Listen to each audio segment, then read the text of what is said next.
Good morning, everyone. Unveiling the online platform for Commodity Ecology and sharing positive ideas we already have for a circular economy. I'm Dr. Mark Whitaker.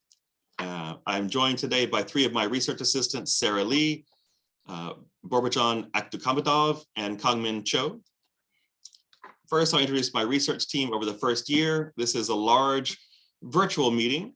It's a composite group photograph of people I've hired over the first year. And the three people with me today are here, here, and here. This is the Commodity Ecology Project, which I am funded by the Korean Research Foundation. And I continue to hire for this project, so applications are welcome. The featured research team members today, I'm happy to have them with me on my team. They are either current doctoral students in my Department of Technology and Society or master's alumni from my department or other departments at Stony Brook University. In order of presentations later, Mr. Kangmin Cho, please wave your hand, Mr. Cho, okay, thank you. Received a bachelor's degree in technology and society from SBU, SUNY Korea, and a master's degree in applied math and statistics from SBU. Before joining the CE team, he was a member of the Sustainable Development Goals Club at SUNY Korea and held several events, campaigns in campus. His research interest is in sustainable ideas for high technology. Additionally, Mr. Boburjon Abdukhamidov, please raise your hand. Yeah, there you are, thank you. He was born and raised in Uzbekistan and received his Technology Systems Management, TSM, undergraduate major and master's degree at SUNY Korea. He speaks 6 languages and has interest in understanding the role of technology in sustainable development. And Ms. Sera Lee is with us. Please raise your hand. There you are, hello. Has visited more than 33 countries, whether as part of a team on Korean governmental business development or as personal travel. In the past, before joining our department as a doctoral student, she worked for the Korean government in KISTI, which is the Korean Prime Minister's Office, Korean Information Society Institute. The wider advisory team, I of course advise myself. I'm the chief designer and research head, providing ideas to others for ongoing collaborations or software development. I'm an environmental sociologist and spent over 20 years designing the CEM platform, which is Commodity Ecology Mobile Platform. I'm one of the few American professors who received a research grant from the Republic of Korea for my work on commodity ecology. I also lead the CEM platform project to be a success model for achieving sustainable development goals, particularly SDG number 12. But as you'll learn later, my argument is SDG 12 is a keystone that will allow the others to be built around it. Anyway, you may know this person. He is also in our department at the University of SUNY Korea. Joseph Cabaway is the senior advisor of global strategy and development for this project. Dr. Cabaway is senior management consultant and former executive director of the Aegis Society Korea Center. He spent 10 years assigned to the UN Secretary General's Office for presidential business liaison activities and global security coordination. He was also vice president of the Global Business Strategy and Investor Relations for the New York City Economic Development Corporation. Additionally, you may not know this person, but this is Shin Young-cha Kyosanim, a good friend as well. He is senior advisor for Asia Pacific and academic partnerships on this project. And Dr. Shin is a senior business professor and the president of the APEC Studies of Korea. He has published over 100 articles and is co-author of several books in marketing and international business. Dr. Shin is the executive director of the Center for Global Innovation and Entrepreneurship at Kyunghee University and country director for the Academy of International Business. You probably don't know this person either, but this is Dr. Dhananjay Singh. He is the senior advisor for software development on this project. And Dr. Singh is professor and dean of computer science department at Hankuk University of Foreign Studies, or Wayday as Koreans call it. He's also director of what is called Resense Labs with the Department of Electronics Engineering at HUFS as well. Previously, he was senior researcher and postdoc of future internet architecture at Korea's NIMS and ETRI. He has many software patents in multiple countries. He's a senior editor of many academic journals and editor for Springer. Plus, Dr. Singh is an entrepreneur in Korea and is a very successful one at that, and in India, featuring his software solutions for cities and governments worldwide. And you know this person, please raise your hand again. There's Sera Lee. Sera Lee is not only my researcher, but she's also a program coordinator and as well as being research assistant on this project. PhD candidate Ms. Lee coordinates our global programs and conducts CEM research and communicates CEM project interest to local networks in Korea. As I said earlier, she's a former communications and global project specialist in the Korean government. And that's my wider team there. And my presentation is this introduction, and I'll summarize this in a table of contents. First, I'll describe the platform with a few slides, and then I'll unveil the prototype on its first globally accessible cloud drive at this link here. And then after I introduce that, I'll give some background history of the Commodity Ecology Project itself, beginning in the late 1990s. And there's two levels of this. There's a first coordination, which was just a detailed planning rubric for a circular economy, which was done, I thought would be done in physical meetings. But the second coordination began to develop as an online platform for commodity ecology from around 2019, more with crowdsourcing, good planning, coordination, and business incubation for solutions in all ecoregions worldwide simultaneously. Plus, it makes a place for a global conversation about positive technical and material solutions for a circular economy now in 130 categories of social uses of materials. And that's ongoing to the present.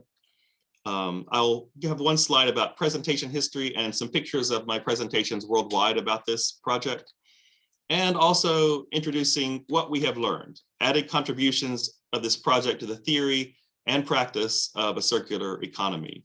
And all presentations by research assistants are on this topic, yet from their particular categories of materials that they have been researching. So without further ado, I will now describe a bit more about another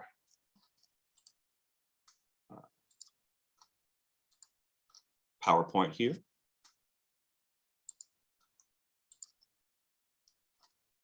Can everyone see this? Okay. That's good. So this is an effective mobile platform for managing global consumption and production.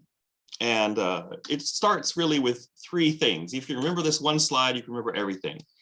Mobile phones, the commodity ecology wheel, as it's called, of 130 categories, and ecoregion. All of those things are morphed together in this project. And I'll describe those in a bit of detail right now.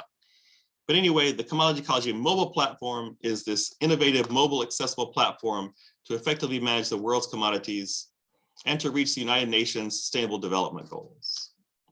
It gives you instant access, of course, through the mobile phone.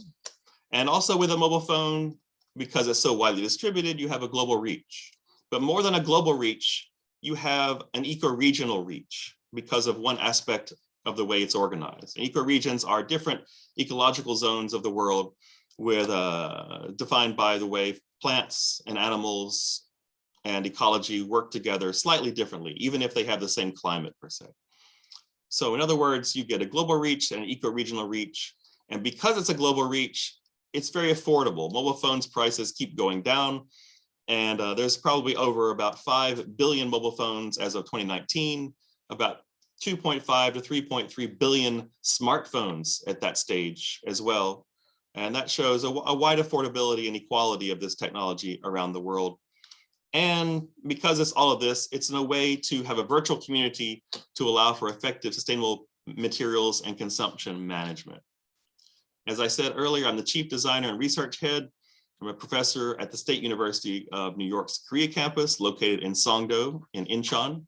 And for over 20 years, I've been designing and perfecting an easy to use, affordable platform that allows people to use their mobile phones to manage resources vital to their livelihood and environment. It's called the Commodity Ecology mobile platform.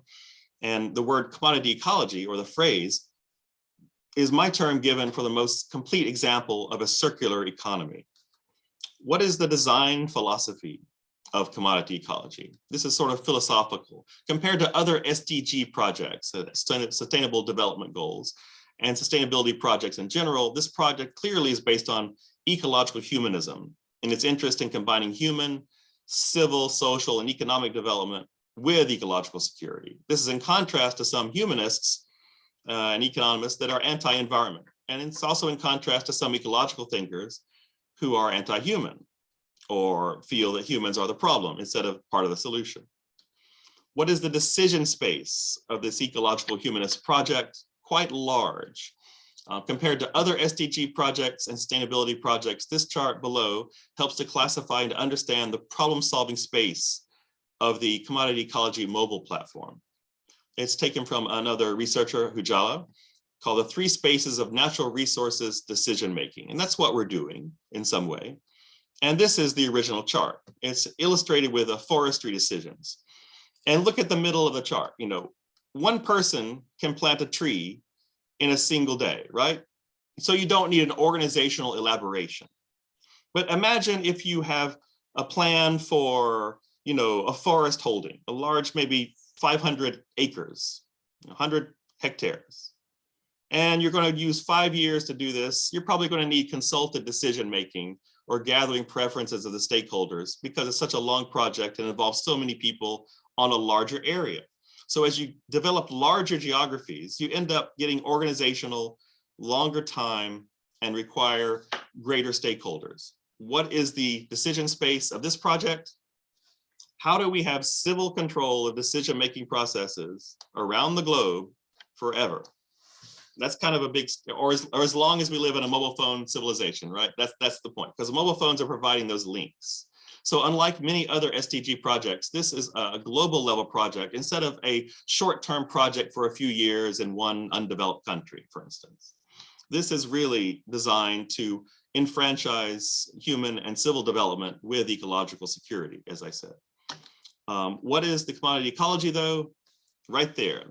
It starts with this chart.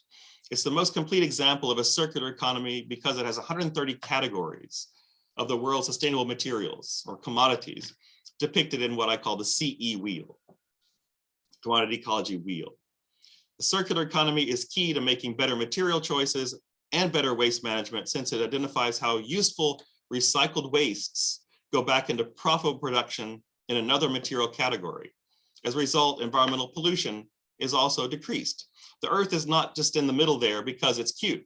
The earth is there because everything is coming from the earth or being dumped back into the earth. And so why not think of this as a debate or collaboration between 130 different material choices and how their waste flows should not just be dumped on the earth, but maybe usefully and productively going into other categories. So that's waste trading, waste sharing, which is part of many people's definitions of what a circular economy is. Anyway, the CEM platform itself brings together all ecoregions, though, not just this one wheel and one global development. Many different regional discussions will be taking place, all through a mobile phone network. This allows all regions to effectively exchange information on sustainable materials and waste management in a quick, easy, efficient, and affordable way. What are ecoregions? As I said, those are geographic regions characterized by specific ecological patterns like soil health, flora, plants, fauna, animals, climatic conditions, among other factors. So how the platform works. First, a few slides of introducing it, and then I'll show you the platform itself on its cloud drive. The CEM platform brings together 3 different things. So think about this. The mobile platform allows ecoregions to effectively exchange information on sustainable materials and waste management in this quick, easy, and efficient, affordable way. First level of this are the mobile phones themselves, which are widely distributed around the world. Perhaps about 5 billion people have access to a mobile phone by 2019, and that's huge. With world population right now about 7.7 billion people. So we live in more than an internet world, we live in a mobile world. And so why not use that as the coordinating tool for discussions of sustainability? The second level is not just a global discussion, but ecoregions. As I said, the way the mobile phone is distributed around the world, even in sub-Saharan Africa and India and Southeast Asia, that allows us to reach all specific ecoregions and local knowledge worldwide. The third level, though, is the first, coordination, as I called it, the commodity ecology wheel. And once you put these 3 things together, there's a synergy, because in each region, there is going to be a discussion around the commodity ecology diagram, accessible through the virtual community of mobile phones. And so that one slide explains the general overview of the architecture of the platform. CEM platform experience post as producers or as consumers about current sustainable materials. So people can post, this is crowdsourced. You can also post about your future goals or your business incubation desired in a particular region in a particular commodity category. You can also post about tradable wastes, not just about good ideas, but about terrible things you want to have used productively, like a pile of old tires or a huge amount of coal dust, for instance. There are actual economic uses for that. So users themselves can view and communicate on all regional projects and share ideas for linking sustainable materials and wastes in a circular economy. And that feeds a CM platform with the latest information on sustainable materials and consumption. There's 2 images I want to show, and then I'll show the live versions of these. But you yourself later could go to the prototype at Commodity Ecology. That's the company that I'm using right now, azurewebsites.net. The home page is what I call the eco-regional map. This is a map of 867 different ecoregions. But users don't just register to the platform, they register to a particular ecoregion, and they can join either a global conversation or they can join a conversation that is exclusively in their ecoregional zone. And here's me, I'm logged in, right? This is a screen capture. And here it has me logged in this region. The current local ecoregion is the Korean deciduous forests, which actually extends up into Korea and well into Manchuria. But anyway, that's the one image. The second image is the digitized version of the commodity wheel, and it looks like this. In each ecoregion, there is a commodity ecology wheel of 130 material uses for that ongoing posting, debate, and business incubation. Let's bring these 2 things together. So users click on any ecoregion, I'll show that in a minute, and you see the same view of 130 material categories. But when you do click on a region, it's a unique information for each region. So there's a regional discussion occurring on a wheel in 867 different regions around the world. It's easy to manage sustainable materials and consumption this way without problems. So those are the 2 images. And how are they merged? Virtually, that's what's happening. In every region, there will be a discussion about a slightly different commodity ecology wheel and interaction diagram of waste flows and good ideas that fit the local climate. Because, for those of you who know about environmental impact assessment, you need to know something about the particular region if you want to do sustainable development. It's not just an issue of the abstractions of good ideas. You need to have good ideas that fit and are in sync with a particular ecological zone. Anyway, to repeat, the 3 things: instant access from mobile phones, accessible to all people around the world, global reach, both globally and particular ecoregions around the world, and using the commodity ecology wheel. Those things together create highly efficient sustainable materials management. And the C wheel is available on the CM platform. It's also the world's only archive of all sustainable materials. And that's what we're working on in the project. But the wider goals also is this is an effective way to achieve UN SDG number 12. And SDG number 12 is listed here: ensure sustainable consumption and production patterns. And so the wheel is really contributing to this goal per se. But the wider, more provocative thing I want to say is, I think achieving number 12 helps us achieve all other sustainable development goals. This is a keystone. It's what I call, once you solve responsible consumption, it should say, and production, you solve the social goals. The social goals are things like, quality education, gender equality, good jobs, reduced inequalities. You also solve the material goals: no poverty, no hunger, good health, clean water, protect the planet, life on land. So all of those issues work together if we work on solving the material flow problems first in a long-term way, in an ongoing way. And that's how one is sort of helping achieve the others. Let's look at some of the quick summary of where I've been with this project so far. Support: we've received support, educational grant from Korea's National Research Foundation in the category of ICT and sustainability. For global networks, well, let's look at this first. Here is the Ministry of Education and the Korean National Research Foundation, that's below there. For global networks, that's the next 4. And global networks, I've been to the UN headquarters in New York, and sort of ongoing discussions on the CM platform with two main people, Dr. Tripathi, the first Assistant Secretary General and Head of Office at the UN Environmental Program, the UNEP. This is UNEP, and also ongoing discussions with the Chief of the UN Academic Impact Office, Mr. Ramu Damodaran, and the CM platform, thanks to him, is featured on the UNAI website at the two links. It's also on the flyer that I showed around the campus today.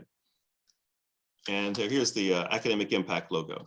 But also, other presentations have been at UN headquarters as well, to senior UN officials and former UN ambassadors, but also at the Asia Development Bank in Manila and the Philippines. Here's the Asia Development Bank logo. And the last one is connected to Shin Kyosanim. He's connected to the Academy of International Business. And through him, I've been introduced to several other people, but no formal presentations, but just a lot of contacts. Anyway, the near future, the CM platform, after, knock on wood, after it's successful and have many users and the bugs are out of the platform, it'll use more comprehensive analytics and big data. Once everybody starts sharing information, then there'll be a level of integration that can be added to the platform, dealing with showing people what are the popular ways to build a circular economy across the world, across all regions, by which particular zones are most important in commodities, and which waste flows are seen to be crucial. But also that's sort of a way of showing back to people who use the platform their own data in aggregate. That's the next level of integration I'd like, but that depends on people using the platform, and we are now approaching the stage where we've just opened it to the world, so that will slowly happen now. And the CM platform will optimize its efficiency later by using blockchain technology to conduct even smart contracts and transactions. Those are goals as well, that not just to facilitate good ideas, but actually to facilitate ways of buying and selling trash from each other, or buying and selling local commodities from each other on a regional way. The near future rollout, the CM team has a planned route to technical and social project completion. We've got a very detailed budget plan as well as stakeholders' ideas, but that's not important right now for this discussion.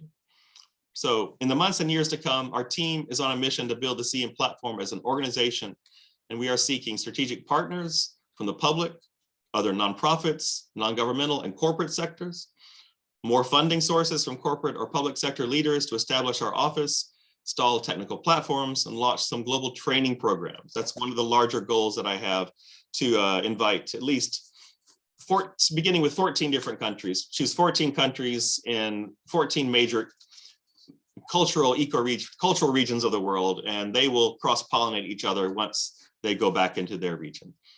But anyway, the point is this: there's instant access, global reach, it's cost-effective for commodity management. And next, I'm going to unveil the prototype on its globally accessible cloud drive, and I will go to that website right now. That should be, let's see, right here. Okay.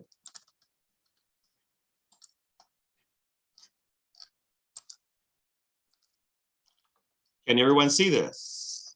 Okay, this, of course, as you see, Commodity Ecology right here. And notice it's a click map. Here I am logged in on my platform. This is sort of a social media. There's a way you can follow people. There's a way you can, see what other things I posted in all categories. But I am registered myself, not to the world, but to a particular region, because I'm geographically located. When everybody comes to the website, this happens. You give screen sharing permission for the website to know where you physically are in the world. And that's not a perfect fix, right? Because some people may have VPNs and things, but nonetheless, the idea is only people who really have some physical presence in a region deserve to have discussions about that region. And here's what the Korean deciduous forests look like. Here's another region that has its own commodity wheel here.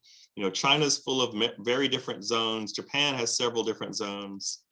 If we go over to the United States, everybody living there would have these variety of different zones. Notice there's no straight borders in the world, by the way. So people in Canada and US would collaborate. And that's one nice feature about this, that it encourages cross-border collaboration in the world. Particularly because borders actually are very polluted zones in the world. And by using ecoregions instead of countries as the rubric for discussion, we actually enfranchise people that are living in those border zones on both sides who really share the same common problems. But let me go back over here and I'll click on my zone. Notice it's 655. So this is, like I told you, there's 687 different ecoregional wheels. And this is what the wheel for the Korean deciduous forests look like. I don't have time to go through this, but there's a click map as well, highlighting all the different things here. There's a way to post, and there's all sorts of test posts already in textiles in here. See, some have 0 posts, but we're working on making it more intuitive so people will know that you have to hover over certain points. So there's things I want to adjust. This is the way we add a post. So let's go here and look at that. So create a post. We just add a title. As I said, you choose if you're a consumer or producer. So I really see this as producer oriented, but consumers also just may be here to complain, right? You can complain about your region. You can say there's this terrible waste, and you can post a picture about it, and you can start a discussion in your region about that. And then people may provide other solutions for that. Also, it's a present idea or a future idea. Current ideas are about things now. Future ideas are dreamy ideas you have, or news articles you want to share about things that you think may fit in your region. What is so nice, I think that we later talked about by many of the research teams, is that there's a way to co-categorize things. I don't just have to choose textiles, but let's say I have an idea of textiles that actually creates is something from mushrooms, and that exists. There is mushroom-based textiles or leathers rather, and so I would post in both. This one's kind of a waste flow, so I would click that because I'm using wastes from either bacteria or in mycelium, mushrooms. So I would click that one.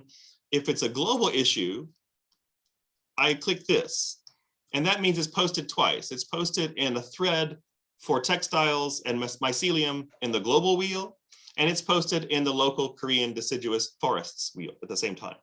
But if I only post it like this, it's only something I won't post it in Korea.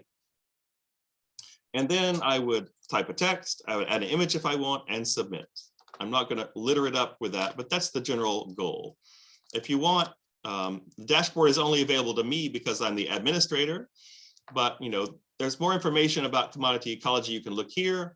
There's also a leader list. This is a voting structure. So every year there's people who can vote to invite people to the wheel to have a discussion in their zone. And then you can vote up and down on people you like or dislike in your zone. So I think that's a great way to create real world collaboration through a virtual community. There's also team badges, like you can be members of your particular team. Every month it's noticed which is the most active region in the world, are the most active users in your region, and you get a badge. You also get badges that go on your profile page if you post a certain number of things. And there's many different things. So that's the gamification side. And that took a long time to integrate, but that's done. If you click here later, I encourage you, you can go see the help file that is slowly being built there. But I will not spend more time on that right now. Let me move on. Now there's just a few things remaining that I would like to talk about. And that is back to the original PowerPoint that I had. Let me go there. So, remaining topics to discuss: background of the history of this project, more pictures from the presentation history, and what are the added contributions to this project to the theory and practice of a circular economy. So the background history, first, as I said, that's the first integration. It's just a growing detailed planning rubric for a circular economy. Before the term really existed, I had never heard of the word circular economy at the time. This is the late 1990s. And I was going to graduate school then. I began to elaborate this idea when I went to graduate school for environmental sociology at the University of Wisconsin-Madison, which is one of the few places to become an environmental sociologist of any scale of professors there. So the idea of these competitive categories came out of different materials research. So I started to do research about textiles and environmental problems. And my master's thesis was called Raw Materials and the Division of Labor. For those of you who are sociologists, I might know about Durkheim. Durkheim dissertation was called The Division of Labor, where he's talking about human interactions in urban space. But I called my master's thesis Raw Materials in the Division of Labor, because I was curious of, if you choose cotton, wool, or worsted, wool and worsted are two different kinds of wool from the same sheep. What are the social implications of that? And I found a lot of differences in the way technology was developed around cotton versus around wool. And so I began to think that, wow, there is no such thing as an abstract commodity. There's no such thing as abstract technology. It really is specific to these particular choices, which build an infrastructure in our lives. And so that's why number one on the wheel is textiles, and number two is dyes and colorants. It's just the order currently of the ones that I think about. And that's really the history of the wheel, right? Slowly developing it. I remember talking to my friends soon after 2001, I think there's 12 categories. And they're like, oh, really? That's funny now, because there's 130 I have on the wheel. And there's a lot more to become, but right now we're using 130 in the categories for the project. So theory, I began to think about political economic regimes of materials, not just economic choices, but as a political regime in our lives, a built infrastructure, fixed capital, technologies in place. And I felt there's three social aspects to these flows in our lives. And that's institutionalization, legalization, and legitimization. I call that the ill framework. That's ironically ill. But institutionalization is personal habit as well as business habit. Businesses aren't going to wake up every morning and change their factory. They need to have a certain flow constantly, and they make decisions based upon things like that. If they have problems with sourcing, they would rather go with something more expensive, I'm sure, if it can provide a durable work and not waste their fixed capital in the factory. Same with people. We don't wake up every morning and try to put different energies in gasoline cars. However nice that would be. Our infrastructures are very dedicated. And so there's a habit in our consumption that's even social. Legalization, there's legal regimes, tax structures, perks, subsidies around particular raw materials that lock them in place as well. And there's legitimization, there's advertising, there's positive and negative discussions about competitors. So those are the social things, I think, about all materials that have things in common. And that's sort of an argument about path dependence. Like these are the three ways that path dependence of particular materials develop. And some of you may know that there's a SCOT in social science. That means social construction of technology. And I was fascinated about that. I read a lot about that.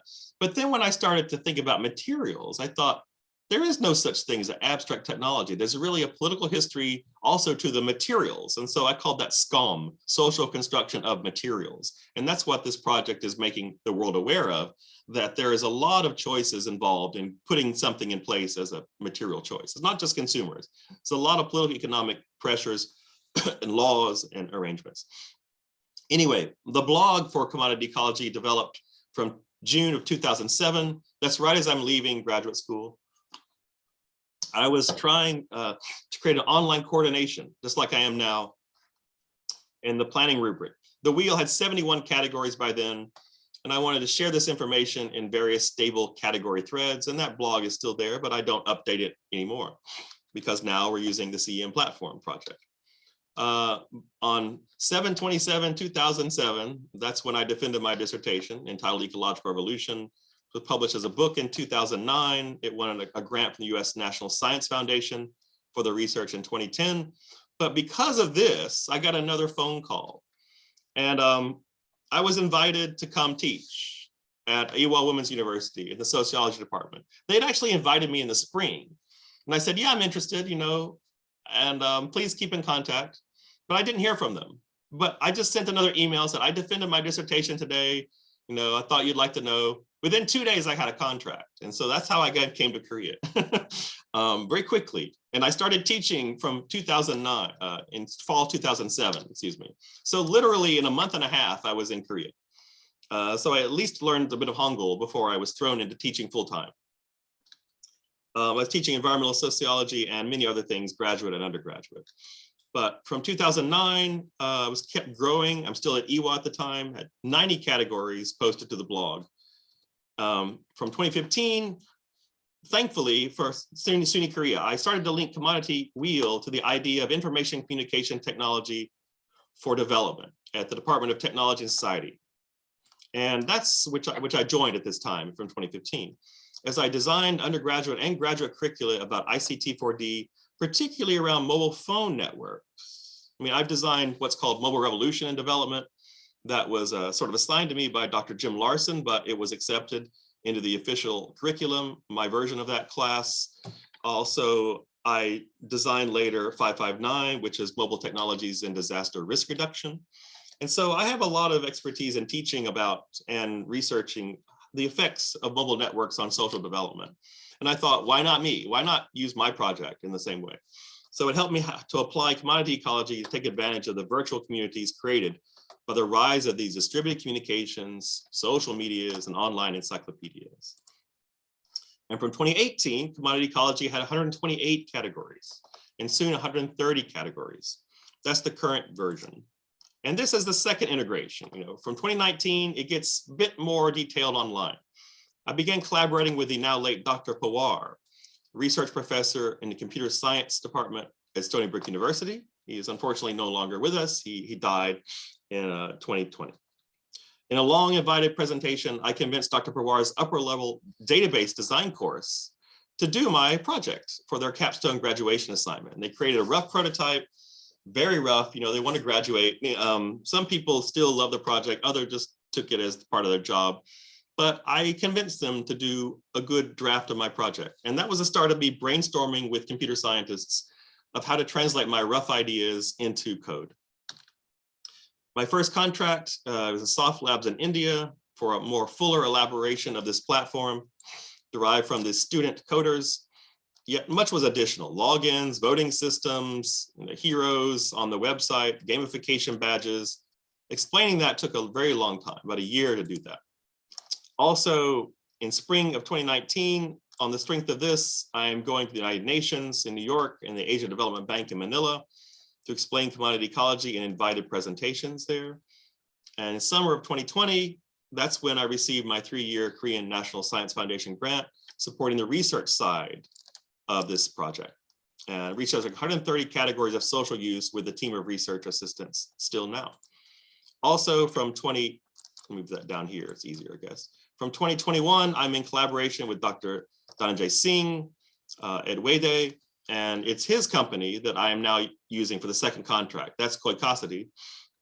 And their job is running the platform first for the actual cloud drive, which they've done, but there's a lot of bugs also in their contract to complete, and they're working on that right now.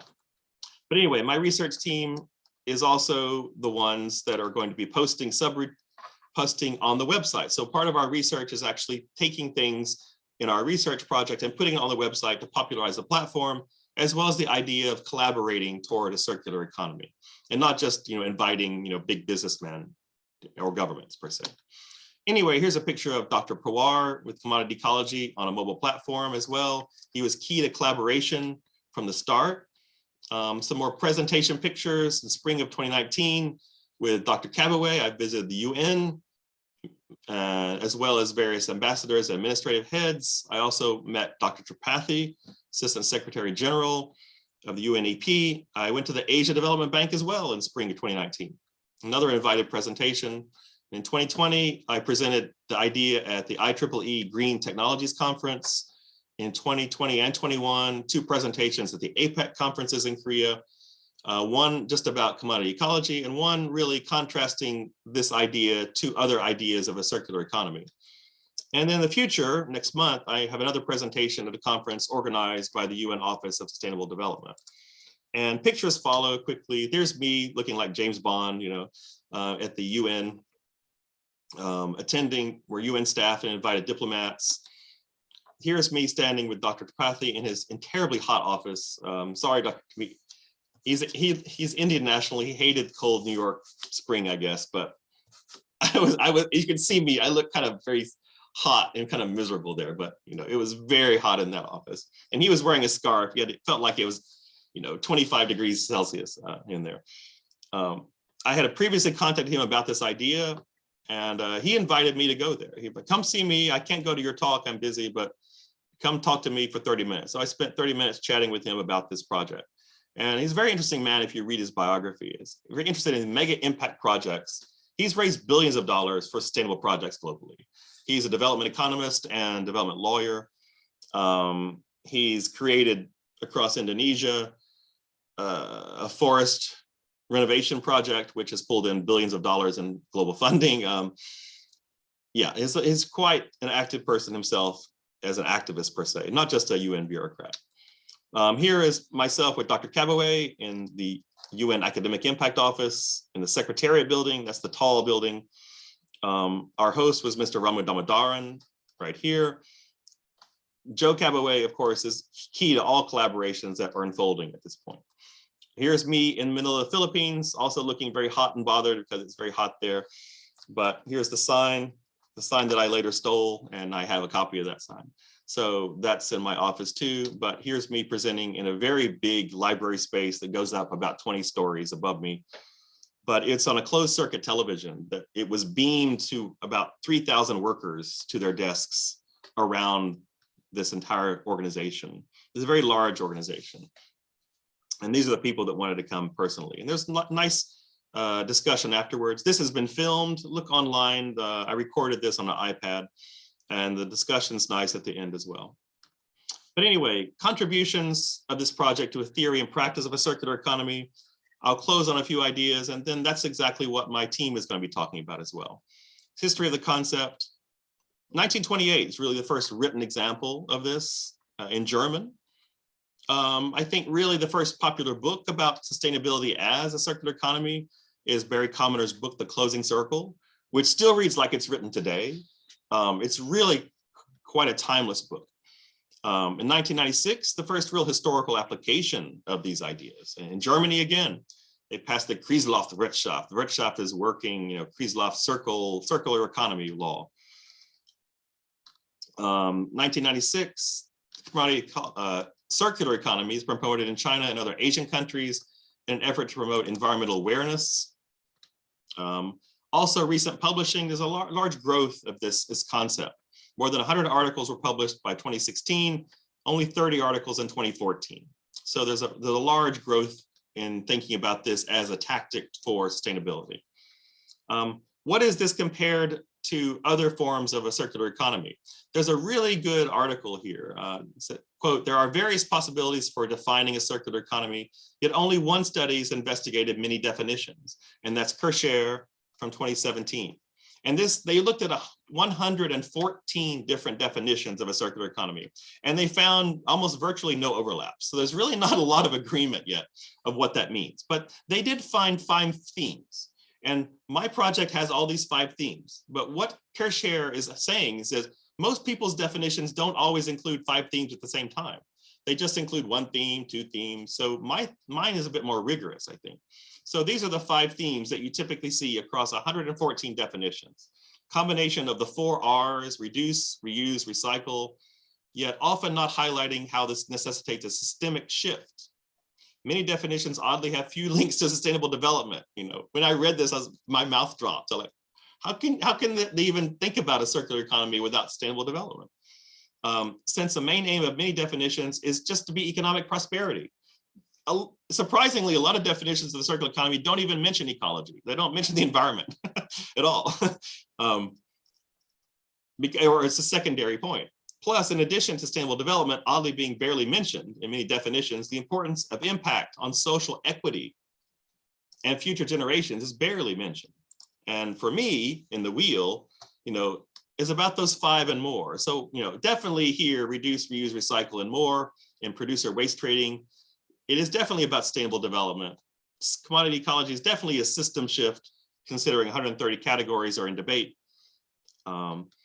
It's definitely about economic prosperity, but it's also about profit enhancement in current generations, aiding environmental quality with waste trading and better materials. But the social equity is very strong, unlike a lot of other definitions, in 4 ways, I think. I don't have time to talk about that, but if there's questions later, I'll go into that. And an equal concern for future generations.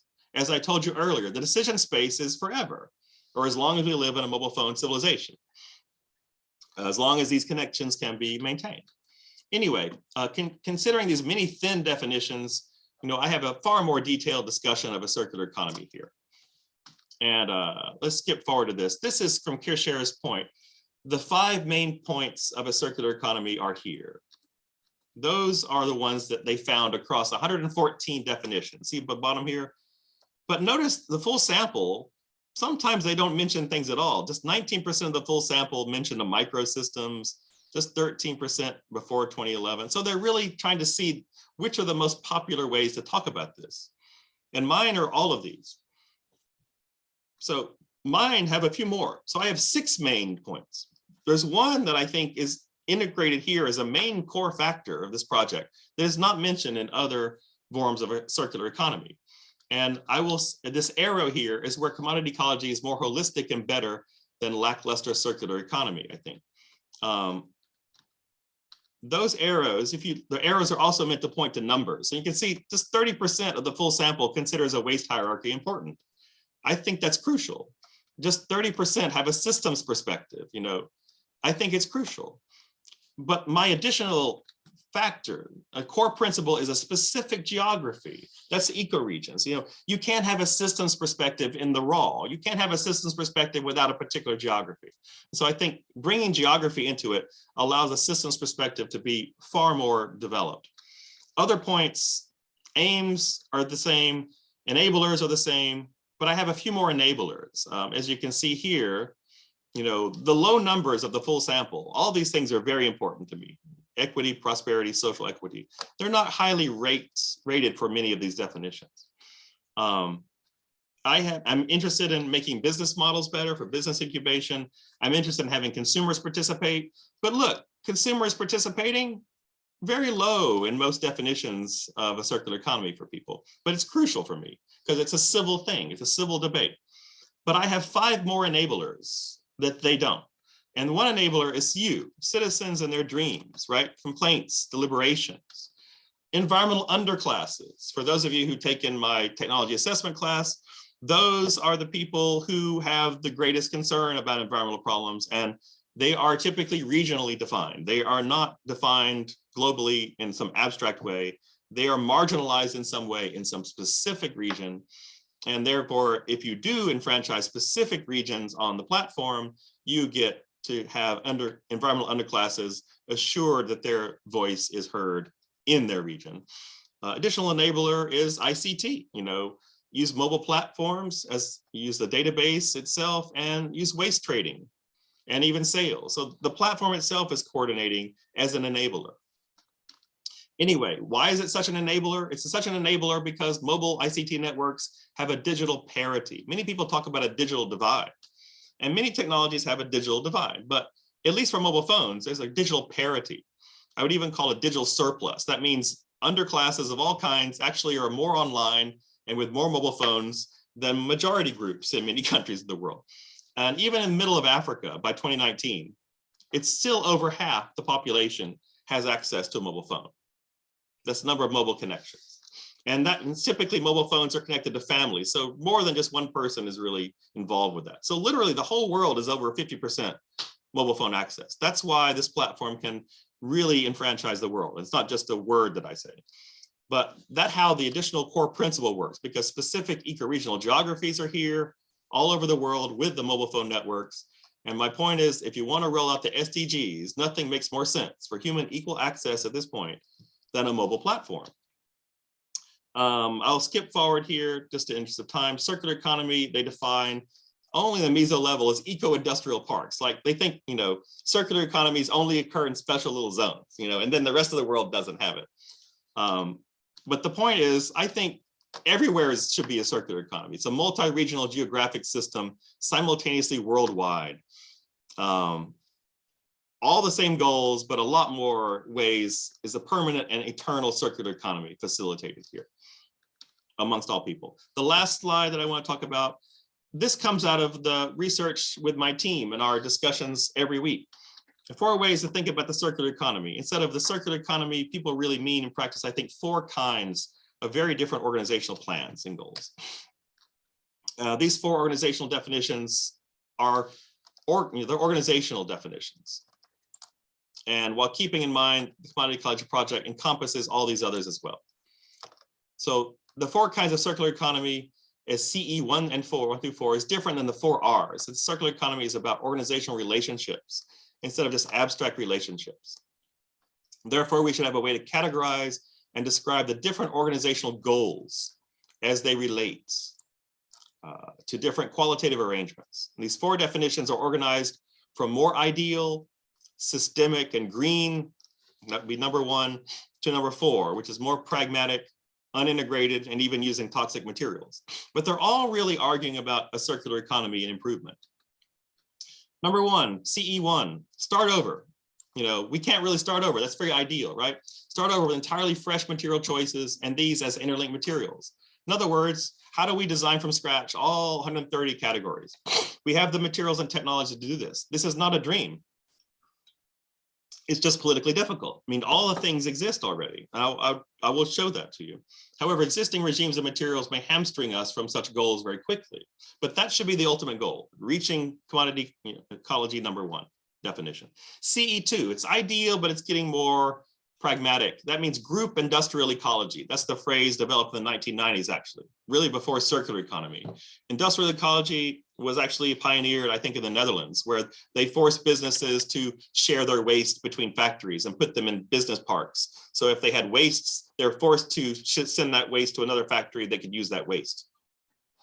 That's a closed loop, right? That's a circular economy, but it's using toxic materials. So it's one level down, but it is a collaboration. So it's still quite an ideal, but it's encouraging and mandating these things. But it does require state or industry-wide policies of coordination that are kind of difficult to achieve. And it still uses toxic materials, but they're enclosed. CE3, a little bit less ideal, but even more pragmatic and possible. That's, individual businesses doing this. That's a singular, voluntary, industrial ecology. Oops, I'm trying to move a different thing here. Okay. Anyway, recycling with the same industry materials only within one industry. It's easy to organize legally because you don't need laws. You can do it yourself, but it doesn't have any external issues of coordination. That's a problem, but it's also their solution. That's when a company decides to recycle all its own products or getting broken or wasted product returned to them. There's a recent Stanford's, last week on our campus, there's a Stanford Center. And I think CE3 is basically what Stanford was mostly talking about from what I saw the people there. So I think there's a higher level integration that needs to be discussed as what a circular economy entails. CE4, which is kind of pioneered by Boburjon, who is with us. It's the idea that it's okay if we use terrible toxic materials as long as we just take them out of the environment. And that's the sequestration style circular economy of currently toxic materials without any further clear uses, without an intent to say that we want to use them forever. But the priority is just getting them out of the environment, getting them out of our bodies. How do we do that with economic capacities? And Boburjon's, I think, pioneered this idea. And so I'm glad he's with us today to talk about that.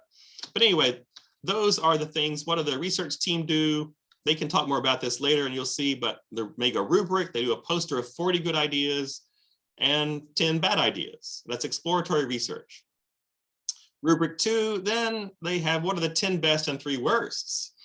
Then they do comparative research on those 13 called the 7 judgments and more. Rubric 5, that's when they meet with me and we sort of think about what are the themes we've seen and which of the 13 you really want to write about. And you write about those in rubric 6, 1 to 2 page essays.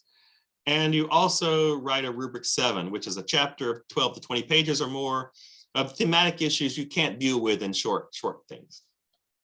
And rubric 7 is going into the encyclopedia. So we're building an encyclopedia as well in this project. In addition, rubric 6 is going to be posted. All these small essays about all these good materials are going to be posted online. And other group discussion activities, they do weekly meetings with me, the sharing time to explain what they did in the past week, both to me, but also to each other, so we can inspire each other and think about the links. Our meetings are basically circular economy in oral form. We are thinking of links and how we can link them. So we keep aware of each other and get inspired by each other's simultaneous categories. I'm looking to hire more people, so contact me if you are interested. And where's the data going? As I said, it's on a platform. We're not really waiting for a sustainable future to be invented. All solutions exist now. They're just not being applied. So I think the more people are aware of these things, we'll have a more positive future. We're building an encyclopedia. very similar to the original French encyclopedia. The Commodity Ecology in its information aims to popularize knowledge about different industries and ideas in one place that are previously separated by various guilds as secreted information. Sharing information is the first step in this ecological enlightenment in order to catalyze greater innovation and integration toward a sustainable future. It's surprising to me that no one besides myself has been involved in making a more sustainable encyclopedia. But anyway, I think sustainability is now, it's simply being applied. No one really is waiting for innovations. We're waiting to put them into systems. But I think also one purpose of this project is to show a positive future, because people are very fatalistic, even apocalyptic about environmental issues. And that is not an activity. That's not, you just sit there and you're worried. We are on an activity. While recognizing the seriousness of such issues, the lack of hope is pointless. If you have no hope, invent, as I say. It's easy because literally everything for sustainability and a circular economy have already been invented. All you have to do is see it together. And I think it will inspire you to realize that people are in love with their sorrow, and that stops their lack of action. But once you realize it's very possible, there's no going back. You get very excited and think, wow, why not share these ideas? And so, all societies rise and fall on their image of the future. And this is an image of the future, I think, that's desperately needed to show people, because we only go towards the images we have. If you don't have an image, you're not going anywhere, and your society is basically in decline. So I'm really trying to show how it's possible to collaborate, not just to have businessmen, smoking cigars together about this, but the point is, people who are underclasses around the world participating, because they're the ones most physically hurt by this. And all of these ideas help make the circular economy. And so thank you. That's all I want to say. There's 5 publications so far about this, but thank you very much. And now I will turn it over to other people. It's time for the positive ideas and organizational themes of research. And I'm proud to introduce other groups now on the team that are helping me help the world really catalyze this global conversation about a circular economy. And the rest of this talk has inspiring sustainable commodity research of 3 featured research assistants. As said before, they're either current graduate students of our program or are alumni of our programs. They feature some of the good ideas of what they have personally learned in the Commodity Ecology Project and what concepts they think are important for a circular economy. Without further ado, we'll hear from Mr. Kangmin Cho first, then Mr. Boburjon Abdukhamidov, and then Ms. Sera Lee. So thank you very much. Yep. Thank you, Professor Whitaker. So, okay, let me. So do you see the full screen of my slides? Yeah. Yes, I do. Yeah. So in my session, I'm going to share some of the selected examples from categories of hardware and capacitors for circular economy.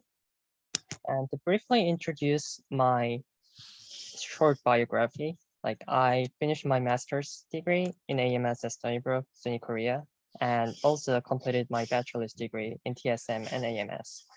And I joined in the circular economy research team since July 2020 and working on the commodities related to high technology.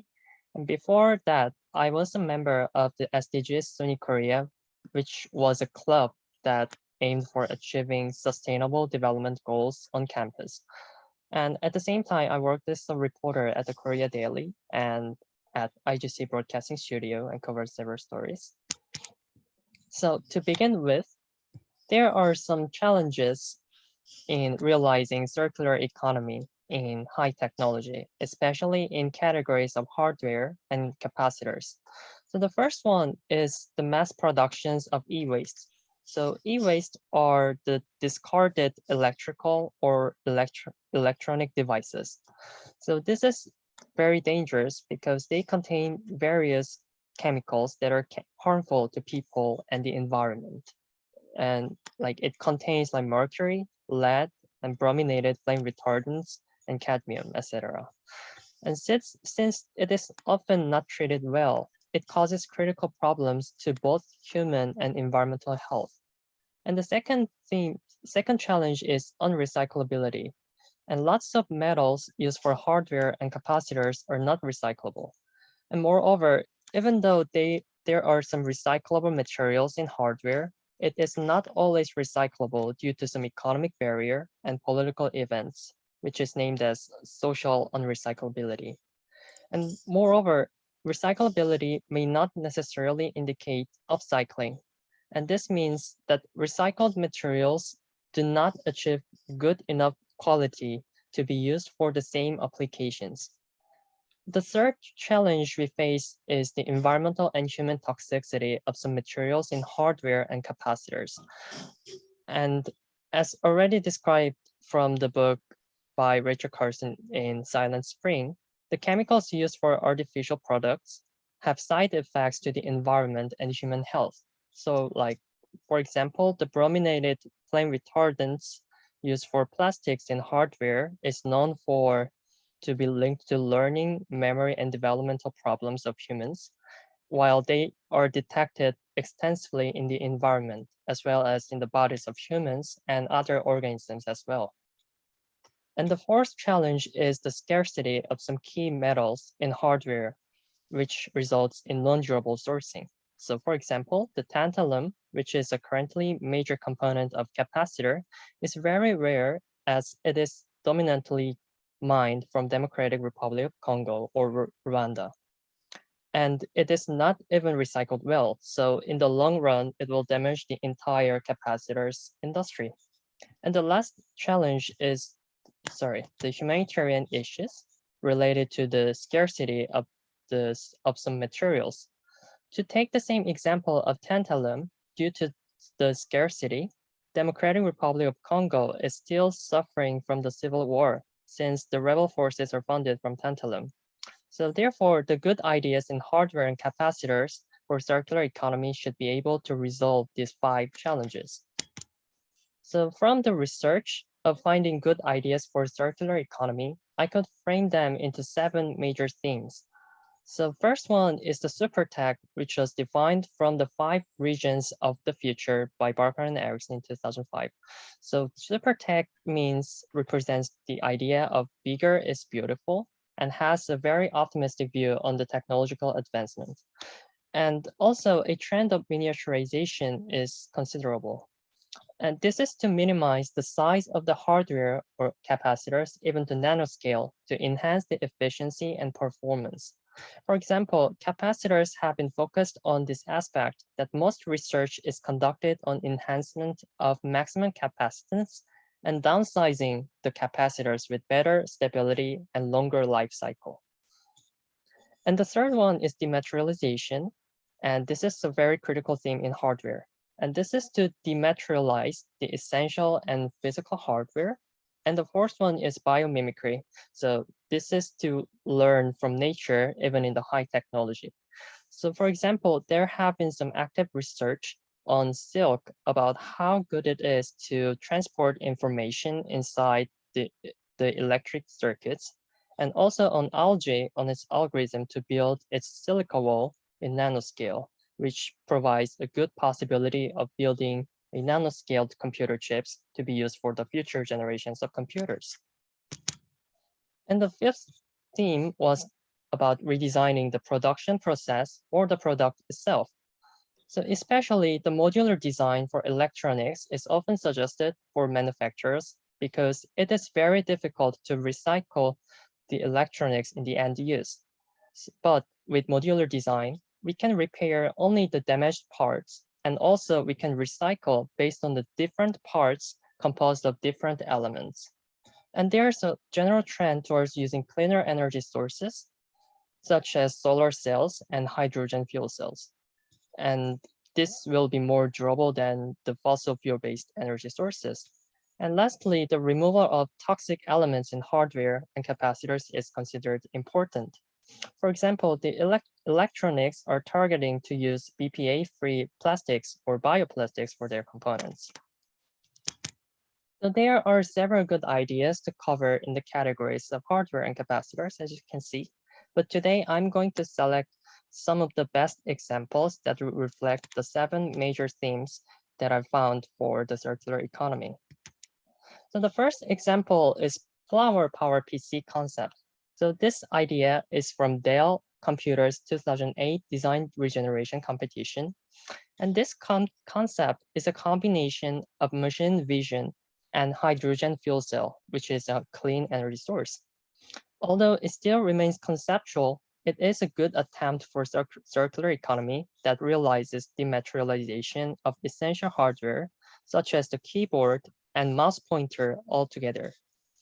And in this machine learning idea, the computer doesn't look like ordinary desktops or laptops here. And if instead it resembles the three flowers in a vase. So each flower takes its own role as a computer. So one flower is a projector as a display, and another flower is a camera with a microphone and a speaker. The third flower is the machine learning input device that is a projector and a camera for showing a virtual keyboard and for recognizing finger movements and for on that virtual keyboard. So under these three flowers is the CPU and the integrated fuel cell container, and along with the water bottle to store the waste of the hydrogen fuel cell, which is the pure water. So with machine vision, the flower powered PC gets rid of both keyboard and the mouse. So this is how it goes for the flower powered PC from the finger movements to the real outputs. So the first, the sensor on the flower detects the motion, and then sensor projects the area for virtual keyboard on the desk. And next, camera captures the motion and computer algorithm catches the motion too. The device then transforms the motion into digital output and saves as a file for history. The saved file then is used to compare to the criteria that the algorithm set before, and now it interprets the motion and make a real output on the device.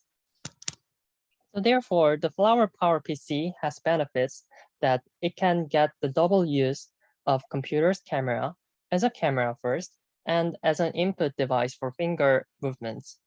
And although this idea is conceptual, it is still pragmatic since there's already a product that uses machine vision technology in the market. At CES 2020, which was last year, Samsung Electronics revealed a technology called Selfie Type, which only requires simple software upgrades and removes the need for physical keyboard. And the second example is about the wood chips, which was invented by the research team at the University of Wisconsin-Madison in 2015. The wood chips are computer chips made from leftover cellulose nanofiber that comes from wood waste. So it upcycles wood waste to computer chips. From the research, the team could produce very strong and transparent CNF paper, which they could photoprint computer chips. And the reason why this is important discovery is based on the current material that is used for today's computer chips, which is toxic gallium arsenide.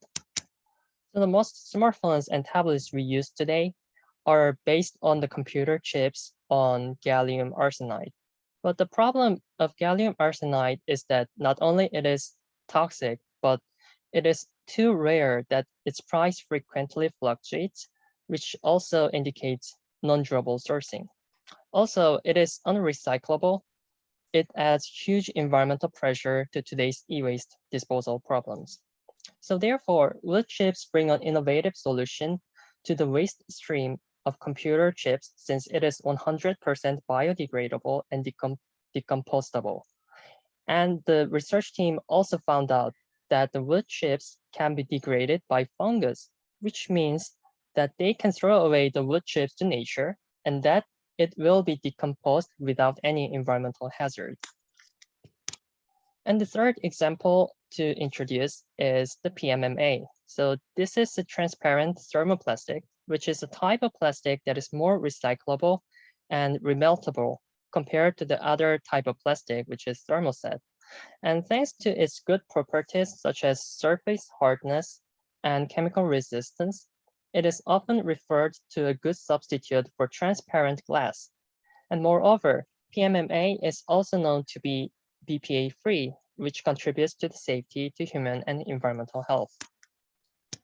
But above all, The best advantage of PMMA is in its infinite recyclability. The PMMA is known to be 100% recyclable through thermal depolymerization, and the recycled PMMA can achieve more than 99% of purity.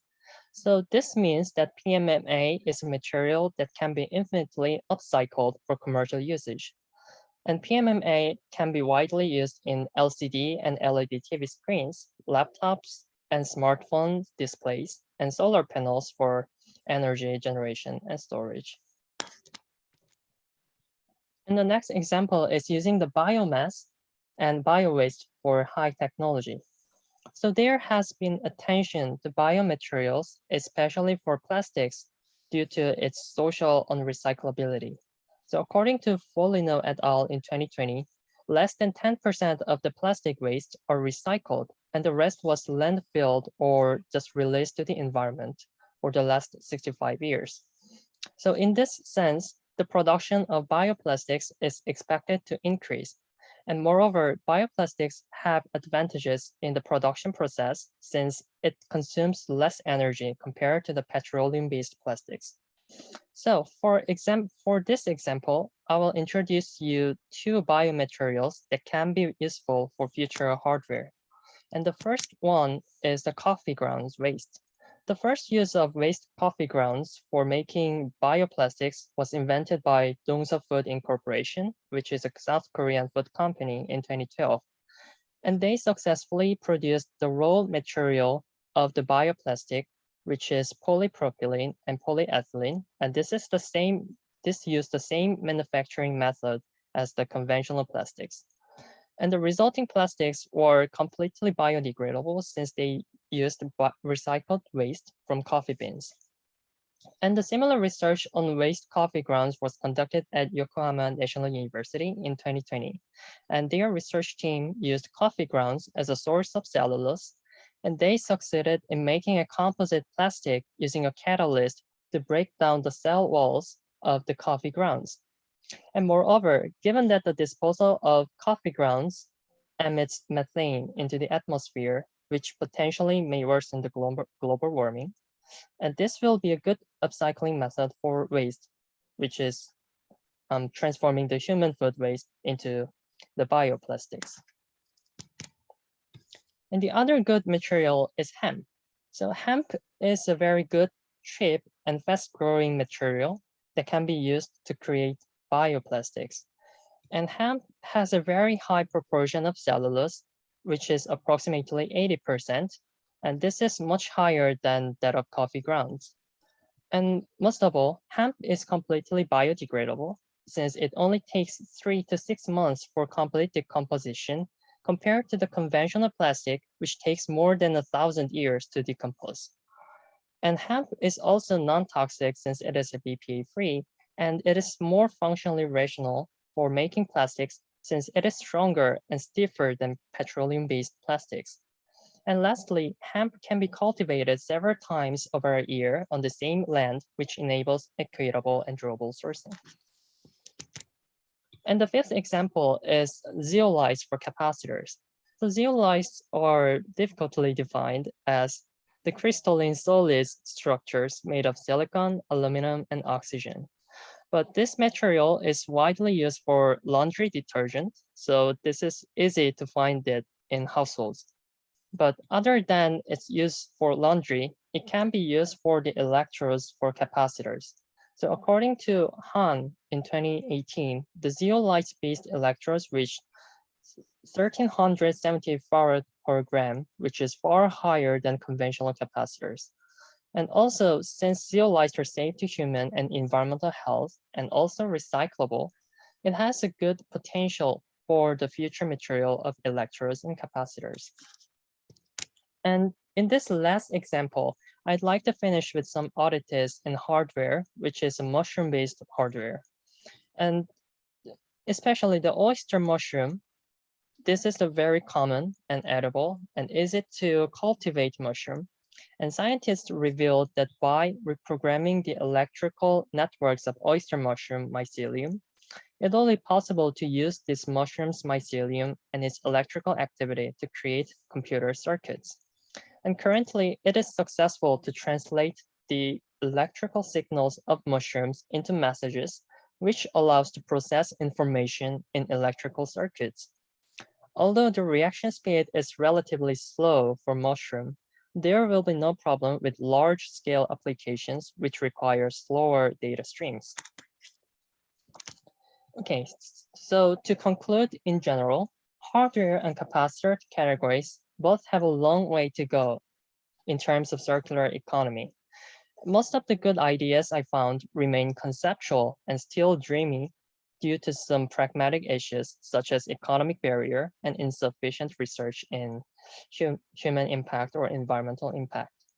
So therefore, there should be overall attempts to build a circular economy in high technology with technological development, raising environmental awareness, and enacting related laws or regulations. Also, these categories should aim for higher level of recyclability and higher level of circular economy. So recyclability should target upcycling across interlinked commodities, and circular economy should be built on multiple industrial ecology where possible. So with these continuous efforts, a true circular economy will be possible in the near future. So I will finish my session here, and I will move my authority to Boburjon for his research. Thank you. Thank you very much, Kangmin.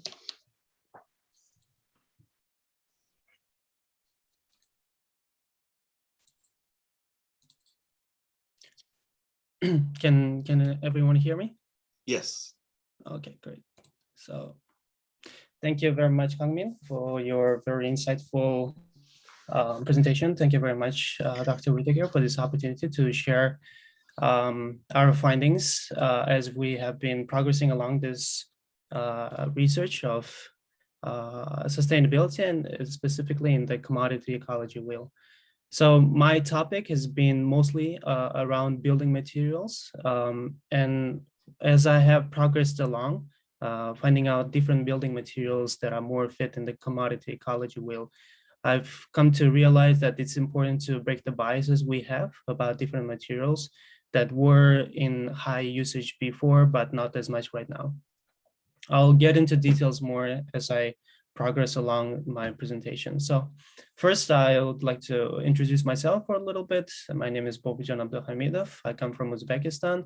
I did my bachelor's and master's degree in TSM at SUNY Korea campus of Stony Brook University. I worked both in private and government organizations since my graduation. And my main passion is in the role of technologies in sustainable development. So I put two images on this side. One is the one on the top really captures the start of my passion, where I took the class in sustainable energy for sustainability. Back then, that was based on Jeffrey Sachs' class of sustainability in general. So that was the starting point where I started really looking deeper into technologies that were used and how sustainability in general cannot happen without the role of technology in this field. So the second image you see on the bottom is the internship that I did with APTRC. It stands for Asia Pacific Disaster Resilience Center. And during my experience there, I got to work with different people that were coming together to brainstorm ideas and provide with possible solutions in the case of disasters. In other words, how can we use technologies in the case of disaster? Technologies are heavily relied upon in the normal situations where now disaster happens, but this was the program that really got into that in more details. So construction industry, right? Why is it important and why should we care about it? Well, the main reason is that 40% of current CO2 emissions come from construction industry. Construction industry is not designed in a circular fashion, right? We try to solve engineering problems in the construction, right? We have an end goal in mind and we want to achieve that. We are not thinking deeply about ecological impacts and environmental impacts of these solutions that we're trying to get. I included this picture of Songdo. Why? Because when I came to Korea back in 2013, this is what Songdo looked like back then.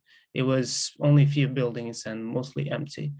And now, if you have visited Songdo, you will see that it's filled up with this sky-high buildings that are very tall and that are actually a result of this huge leap of construction abilities that we have through technologies. But the more I look at it, I will also see how much of CO2 has been released to the environment because we've built those buildings in Songdo as an example. So I've decided to split my presentation into observations that I found. I'll look into 3 main observations and I'll give you examples. So the first observation is building materials from nature. As I mentioned before, with Industrial Revolution coming in, we have been focusing on the materials that really solve the engineering solutions, but there is also a part where we need to focus on the ecological design, right? In the engineering solution, we have a solution in mind first that we want to achieve.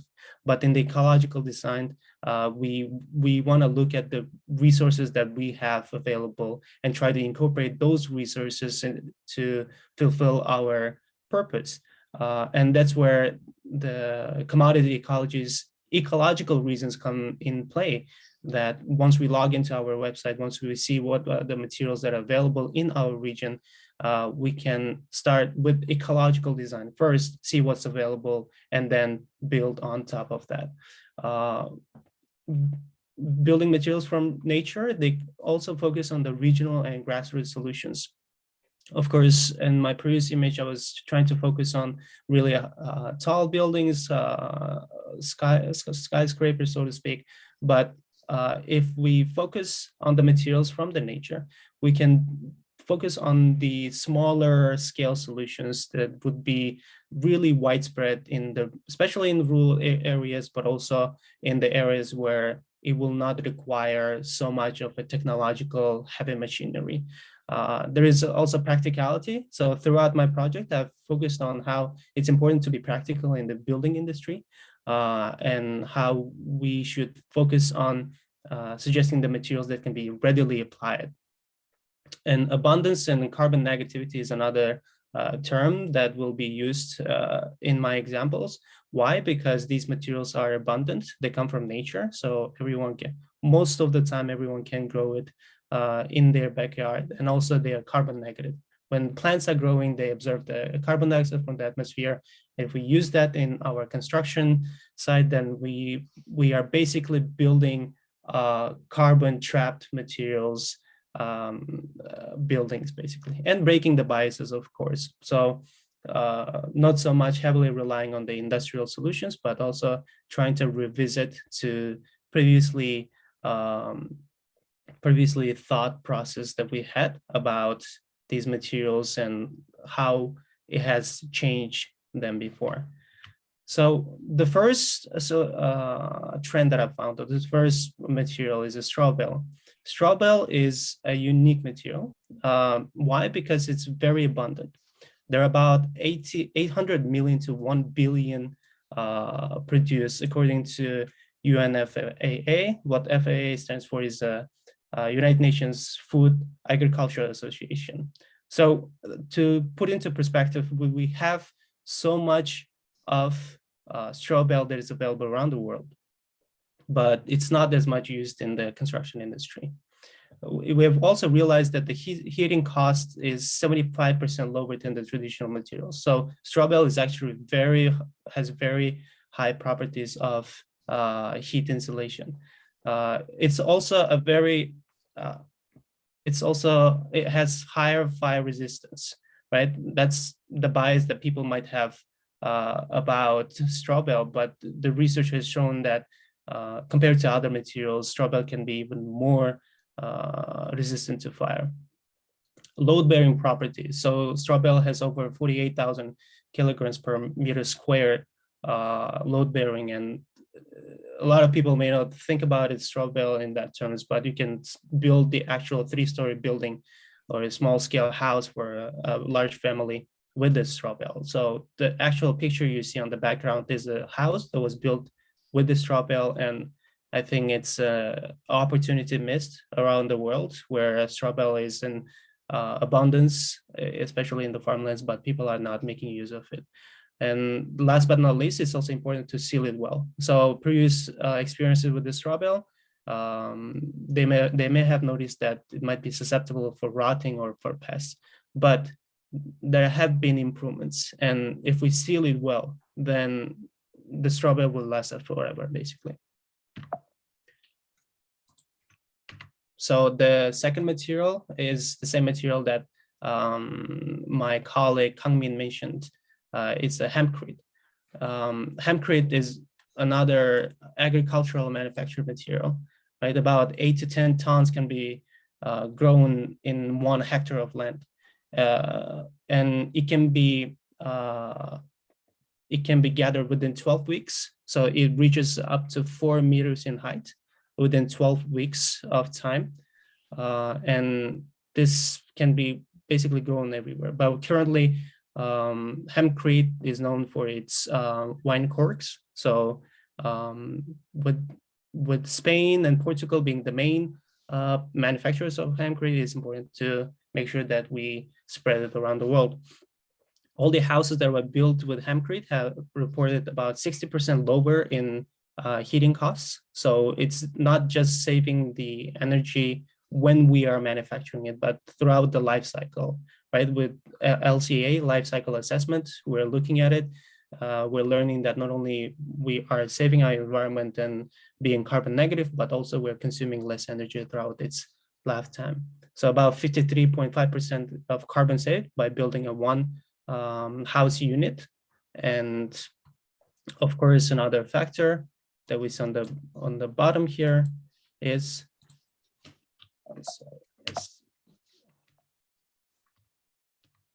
yes, so these are the facts about hempcrete. I'm sorry that it's freezing up a little bit, so I'll just move on to my next slide. Sheep wool insulation. Sheep wool was a good and a popular material before, but with the advent of Industrial Revolution, we kind of forgot about how sheep wool could be a very good insulative for our houses. So there are about 1 billion sheep around the world right now, and each of them will produce about 13 kilograms of wool per year. And if we do the math, that's about 13 billion kilograms of wool that we can take advantage of. Sheep wool is actually high in nitrogen, so it's not flammable. Again, we're trying to break the bias here that sheep wool might be susceptible to fires, and that could be the concern for a lot of people, but no, actually the sheep wool is not flammable. And it's easier to work with compared to the fiberglass that is another type of insulative material that is used a lot. Sheep wool is not health hazard, and it's easier to work with. And the last point here is that there are sheep that are raised for meat, and their wools cannot be really used for textile, but those can be really readily applied for as an insulation in the construction industry. There are about 900 breeds of sheep right now. So I'm sure that there will be some that are going on waste, and with application in the construction industry, we can save that waste and then at the same time help the environment to stay more sustainable. So those have been the first observation. Now I'm moving to the second observation. And then in the second observation, we need to pay attention how the concrete and steel should be reinvented. Why? Because half of the CO2 is produced for a ton of concrete. So half ton is actually for a ton of concrete and 2 tons for a 1 ton of steel. This was a fact that really stayed with me and really inspired me additionally that we need to make it more sustainable, especially in the construction industry. So not only we are looking at the buildings per se, but we're looking at the urbanization, where urbanization with concrete and steel is a good idea for the environment. So I'll talk about the materials that I found in this observation.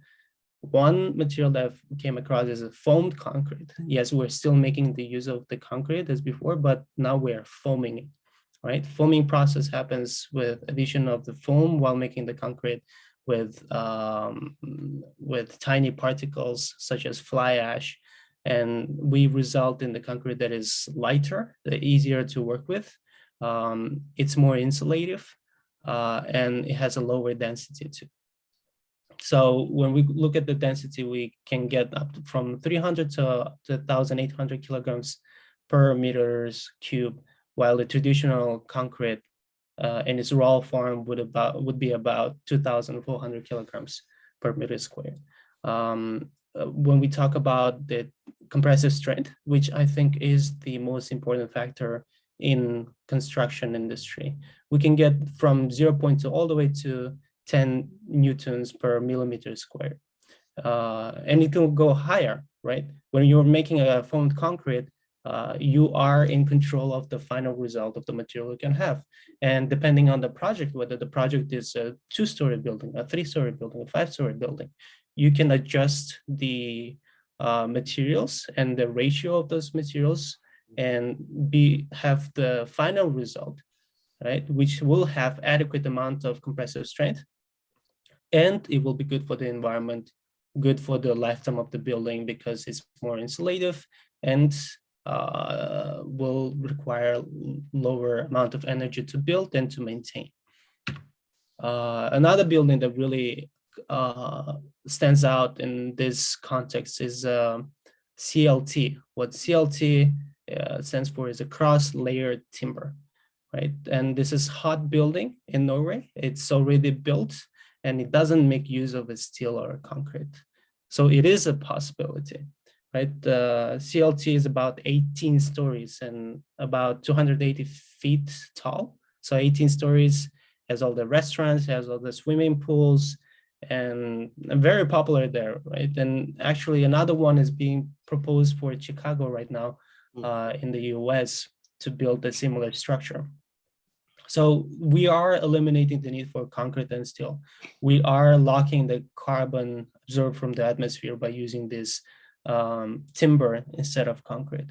And we are rethinking the idea of urbanization that uses not a concrete jungle, but materials that are more sustainable and systematic overall. So this is very practical, and this has already happened in Norway right now. Bamboo is another material that is regionally active in some areas of the world. It can go from 8 to 10 tons in 1 hectare of land. So I think that's also very, very good and abundance for people to use of it. There are about 1,600 species. And right now in 31.5 million of hectares of land, the bamboo is grown. And China is the largest holder of bamboo forest right now. So when we use bamboo to construct a building, we're saving about, again, 53.5 tons of carbon from the atmosphere. It has a higher fire resistance as long as it's treated well. All right. So the bias before was that fire resistance of bamboo could be very low, but with the treatments such as phosphate, monoaminium phosphate, and boric acid or borax. Those are some of the materials that can be used in bamboo treatment, thus making it more resilient to fires and more resilient to pests, and make the structure stronger in general. Bamboo is actually considered to be stronger than steel, right? Because steel has about 28,000 pounds per square inch, whereas bamboo will have about, so steel has 23,000 pounds, but bamboo has 28,000 pounds of strength per square inch. So yes, bamboo will be another trending material in the future in our context of circular economy. So I'm gonna be talking about the third observation. It's called material sequestration. I think Professor Whitaker has already mentioned a little bit about it. And I think this part is another very, very important and very pragmatic approach to circular economy, because yes, we have a lot of harmful materials in the environment, and we need to look for a long-term solution to stop making the use of the environment. As Kangmin mentioned, plastic is one of the most important harmful materials and toxic materials right now in the environment. And to move away from the plastic is a high priority, but even higher priority is what to do with the plastic that is out in the circulation right now, that is currently harming the environment as we speak. What is the one thing that we can do right away? I put this picture of the nature because when the fall comes, the leaves, all the leaves fall down to the ground. What are the leaves? Those represent the leaves have actually captured the carbon dioxide from the environment. They have captured it and they're keeping it there. So it's a carbon sequestration that is happening in nature.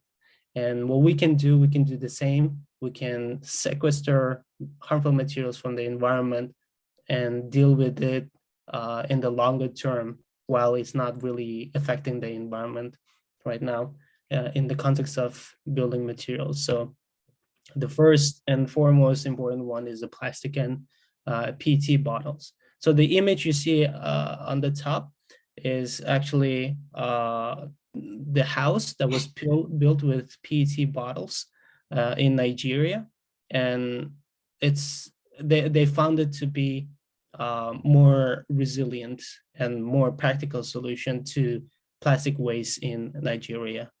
And the three images on the bottom you see is a plastic that was ground up. The second image you see is a fly ash, and the mixture of fly ash with the plastic results on the third image you see is actually plastic brick.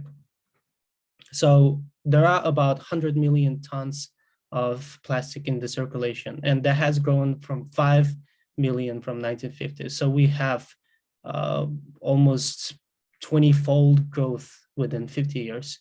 And this is a huge number because the numbers I'm saying right now is the older from 2010, and 2021 will definitely have a higher plastic out in the circulation. Kangmin said it's about 90% that ends up in the landfills. Yes, I would agree that that much of a number will be in the landfills too, whereas I have about 60%. But it's important to mention that the plastic split is divided into two. One is a thermoplastic, and the second one is thermoset plastic. In the thermoplastic, you can melt it and you can reshape it and reuse it to other forms. Those can be recycled, but a thermoset plastic, once it's ready, it cannot be remelted again. So that's a big issue when we are looking at recycling within the plastic itself. So if we're trying to recycle a plastic as a plastic again, then we have 1 out of 2. That means that if it's a thermostat, then we cannot recycle it anymore. In terms of compressive strength, we've reached all the way to 38 newtons per millimeter squared. What does that mean is that we have stronger material in the plastic made bricks compared to traditional bricks. So we will have, as a result, a stronger material that we can use and we can build future buildings. Waste fabric, right? What you see in the images here is actually a company called Fab Brick. It's a textile manufacturing store, basically. They sell clothes and other apparels. And when you walk into their stores, you will actually see the wall made of bricks that are mixed with waste fabric. Waste fabric is another huge issue. right? According to Sistema Moda Italia, so it's an organization in Italia, they estimate that there are about 3.4 million tons of global greenhouse emission because of textile industry. So it's a huge number, right? It's a huge number that we are wasting towards manufacturing the plastic, and we end up depleting from 6 to 9 billion liters of water, and we end up using 6 million tons of chemicals. Yes, there are certain levels of plastic recycling, but we need to here focus on closing the loop. What closing the loop means that we will not be using a fabric as a fabric again, but we would rather use the fabric in the construction industry.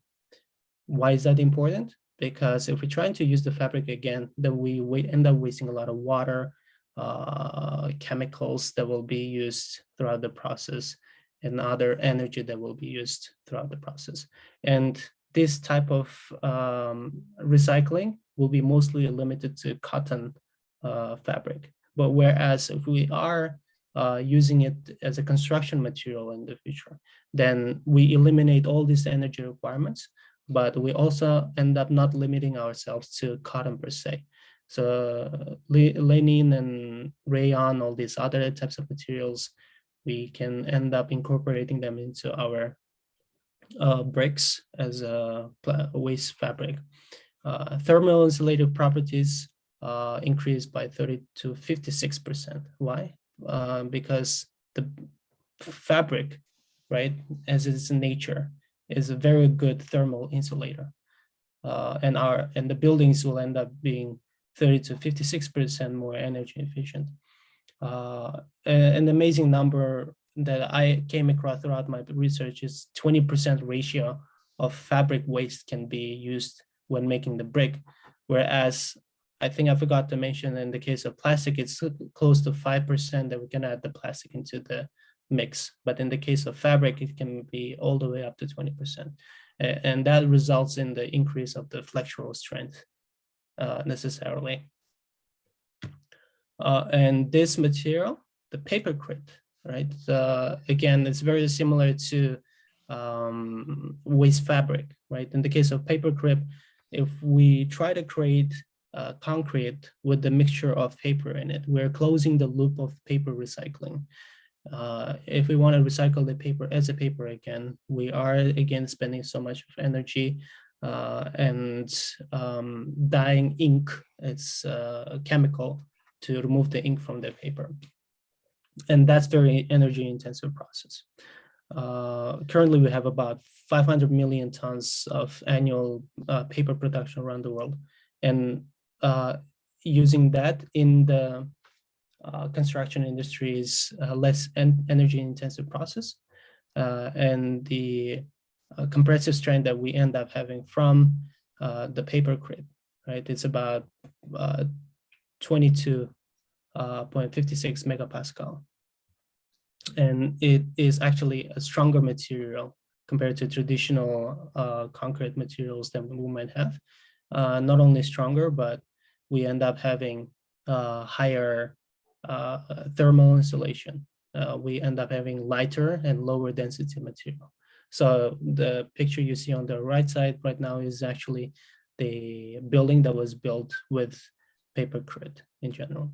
So these were three main observations from my materials, and I tried to capture the most interesting finds that I came across throughout my research. I know I am skipping my references slide, but that's because I think it got deleted when I was making the presentation, but I'm sure you can find the same ideas and the proper citation in the R6s that will be posted in our platform. So please feel free to go ahead and visit our research finds and make sure to follow our circular economy platform and to stay up to date with it. Okay, thank you very much. It was my presentation. Yeah. Thank you very much, Boburjon. Yep. You're a real master of your category. I see why I was joking about the halo around you of the wheel, but you deserve it today. Those are all beautiful images, very beautiful images. Thank you. Thank you. And ideas. Yeah.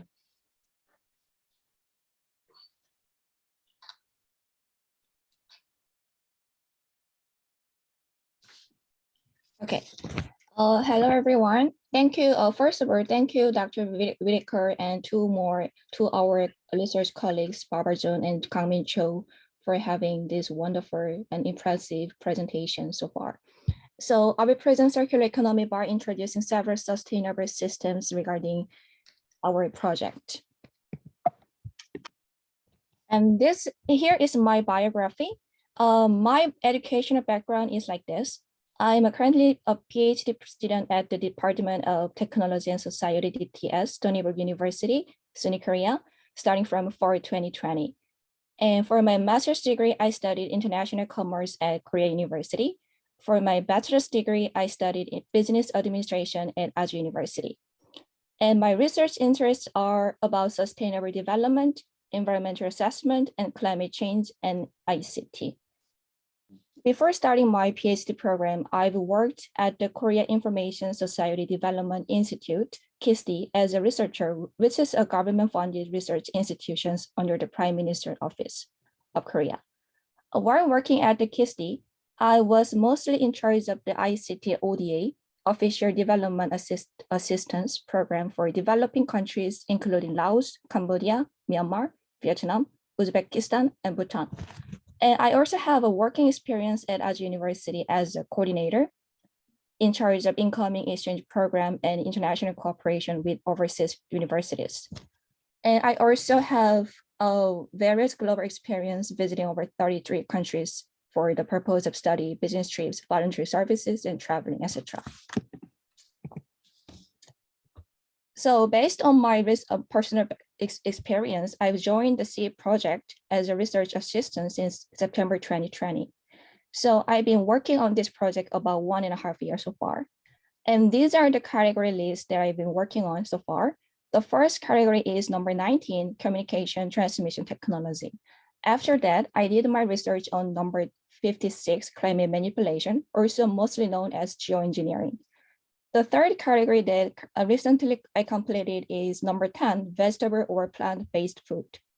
And the first category that I'm currently working on is mycelium or mushrooms-based food. And as you might see at the end of my presentation, all of these 4 categories are globalized big projects that also should be analyzed with the systemic views. And due to the time limit, I cannot cover all the details of each category and each item. Rather, I will briefly touch upon the first 2 categories, and then we'll more focus on vegetable or plant-based food in detail. And I guess many of you haven't heard about Li-Fi yet. And among various positive ideas for communication technology category, I chose Li-Fi as one of the best options to introduce to you. And Li-Fi is abbreviation of light fidelity, which is a wireless optical networking technology that uses light emitting diodes, LEDs, for data transmission. Basically, this concept is the combination of light and wireless network. And this was invented by the Professor Harald Haas in UK in 2011. So if you become interested in the Li-Fi, you can get some more inspiration by watching this TED Talk through this link in this presentation slide. Then why we need to adopt Li-Fi? Because there are several benefits compared to existing Wi-Fi network. Li-Fi can avoid the shortage of current bandwidth of Wi-Fi, as well as to provide a high level of wireless network for a variety of advanced technologies that needs fast network speed, such as IoT, VR, AI, etc. And Li-Fi also has less interference compared to Wi-Fi, and it can be applied in various locations like airlines, undersea exploration, and hospitals, in particularly by securing more safety issue. And the below photos are some of the devices of Li-Fi, including Li-Fi cup, Li-Fi USB key, Li-Fi box, demo kit, etc. And the next category that I would research was number 19, number 59, sorry, climate manipulation, also known as geoengineering. And among several important themes of this category, I will skip most of them in this presentation and we conclude with only one theme. The world is more saturated with advanced technologies to deal with climate change issues by human intervention. But my conclusion here is that we need to suggest more ecologically sound and sustainable climate manipulation to move away from the artificial climate manipulation, including geoengineering. Then what is geoengineering? It is the deliberate large-scale human intervention in the Earth natural systems to tackle climate change. And one of the most well-known technique is solar radiation management, SRM, which is to increase the albedo of the atmosphere through the injection of sulfate aerosols into the air, and which is to reflect the sunlight away, and eventually it lowers the temperature temporarily.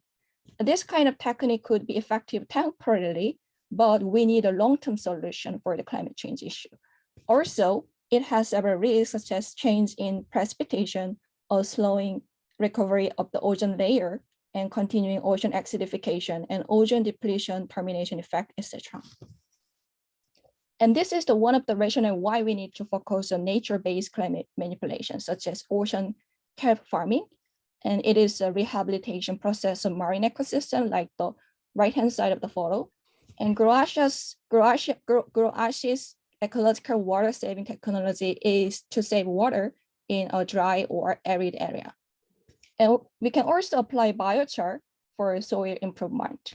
And each piece of idea is very much interconnected to the Earth to tackle climate change. And we should take into consideration them for sustainability.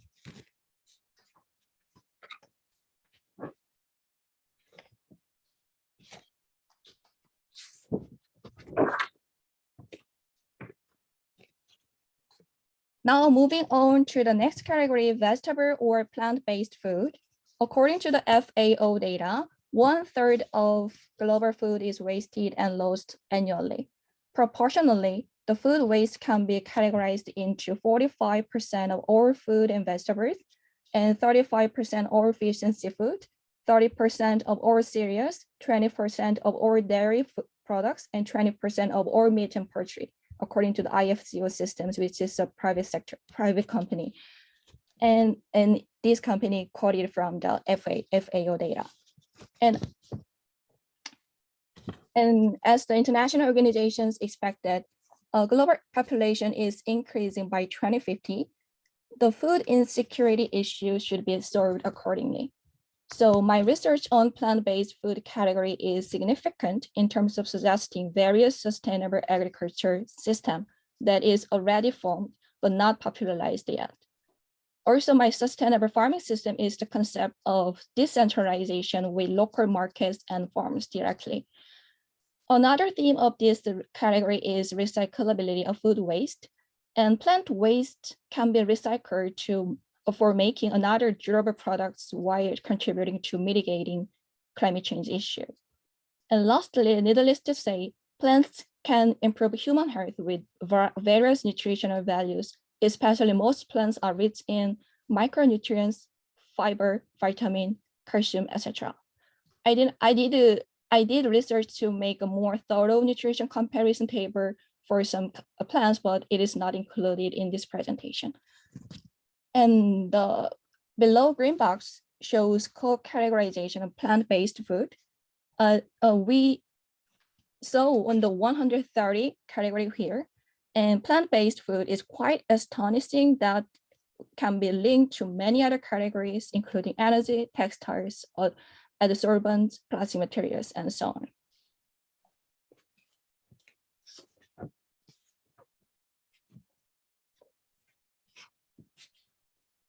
So, I'm sorry. So basically, the more, okay, here, I'm sorry for that. I'm sorry for interruption. Yes. So here is the point that,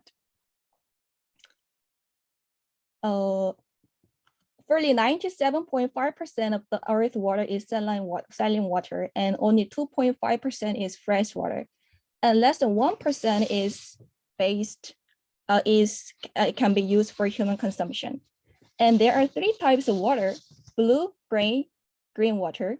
And this kind of water is very important to understand the plant production system, because when we have a plant production, we use a lot of water. So we need to focus on what kinds of water are used for its agriculture system. First of all, blue water comes from the ground like an aquifer, a river, a lake, or dam. And gray water is mostly human in origin organic wastewater coming from households and office buildings. And green water is immediate rainfall onto the land surface, stored only in the topsoil and available for plant growth. And on the right chart, so basically, the more we use blue water for irrigation, the more we deplete water from the earth. So we should try to recycle water from gray and green water. And this right-hand chart compares relative freshwater withdrawals required to produce 1 kilogram of food product. To apply this chart to a circular economy for greater ecological and nutritional efficiency, the least freshwater withdrawals come from choices including onions, fruit, vegetables, coffee, barley, and potatoes. So this kind of marginalized or dried areas can consider these crops as more ideal production value for the long term. And for the opposite side, on the top of this chart, to avoid or to improve the most freshwater withdrawals include like nuts, rice, ground nuts, wheat, real, and sugarcane.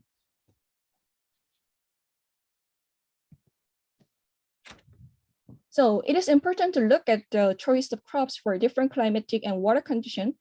And other than that, water recycling issue is also important to fix the system.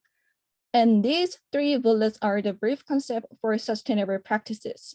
And several practices for the better and efficient water uses, including using mulching in thick layers that is useful to retain water while reducing evapotranspiration. Also, we can adopt using cover crops with native plants along drainage, canals, and plantations. Lastly, we can improve water consumption in packing stations with water recirculation and water quality control to avoid fungus in banana packing stations. And this experimental stage can contribute to reducing water use by 80%. And moving on to the next part, here in this part, I suggest several ways to move away from monocropping to sustainable farming system. Monocropping is an industrial agriculture system that the same crop is planted annually. Mostly the highly consumed plants like cacao, sugarcane, soybean, bananas. I guess many of you already seen the left side photo, which is typical example of monocropping, but it matters because this system has degradable environmental impacts, including regular destruction of soil fertility and expansion of soil erosion and so on. So other than that, social and political issues are also involved in monocropping system. This is why we need to move away from this kind of destructive practice to 14 different sustainable agriculture systems. And the right side photo shows one of the good systems called cow-centric farming that will be discussed in the next slides.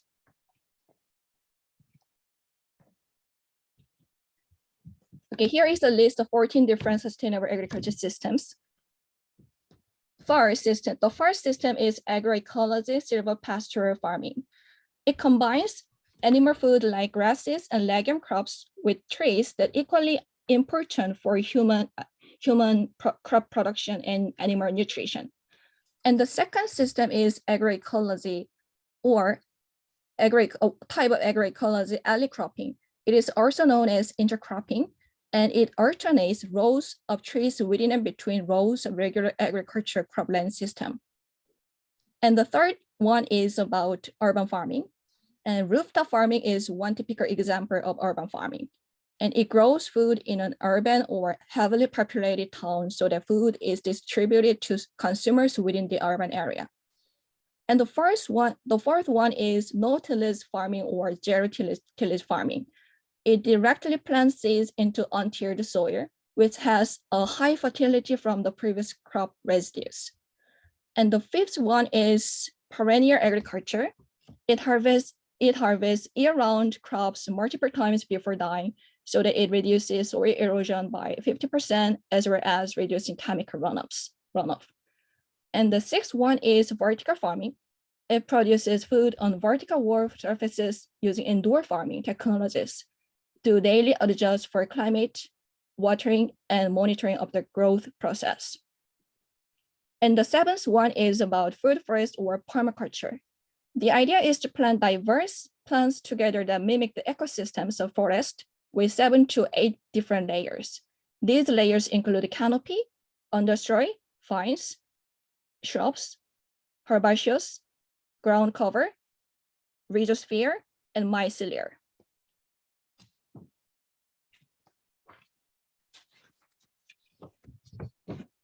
And the eighth system is a specific design of permaculture, banana circle, which is a design based on a tropical permaculture to create more self-regenerative systems to deal with soil degradation, waste disposal, and water management in tropical climate, while avoiding the vicious cycle through the banana monoculture cultivation system. And the ninth system is another design of permaculture, cacao syntropic farming. In this system, in the first year, cacao trees, palms, ojocha trees, turmeric, gandur seedlings, pineapple, and others are planted. And this is a good example for a regenerative system creating a richer soil and designed for cash crop exports of them at different time scales to avoid a forced labor build around one cash crop only. And so it can solve many different kinds of social, economic, and ecological problems. The 10th sustainable system is National Permaculture Transition, Cuban organic farming. Historically, after the fall of the Soviet Union, Cuba was forced to abandon its sugar monoculture, and the national government purposefully started to regenerate the agriculture system with the encouragement of organic farming across the nation. It was really successful, driven by the whole national government system. And the 11th system is hydroponics or aquaponics. It produces plants in a controlled and soilless condition so that it brings greater plant density, higher yields, and less water consumption compared to the conventional greenhouse farming. And the 12th system is an integrated rice fish stock farming. This is a symbiotic system to implement a more sustainable way of rice cultivation, which was created in China historically. And glutinous rice grown above the waterline provides shade and organic food for the fish and the dogs, which in turn both play a crucial role in weeding, cultivation, fertilization, and pest control. And the 13th system is aeroponics, which is to grow plants in an air or mist environment without the use of soil or any growth medium. Lastly, the last one is the keyline farm design. This system is a good example for water management system to consciously slow, sink, and spread rainwater by distributing excess water towards drier areas. It also provides a high level of yield for farmers.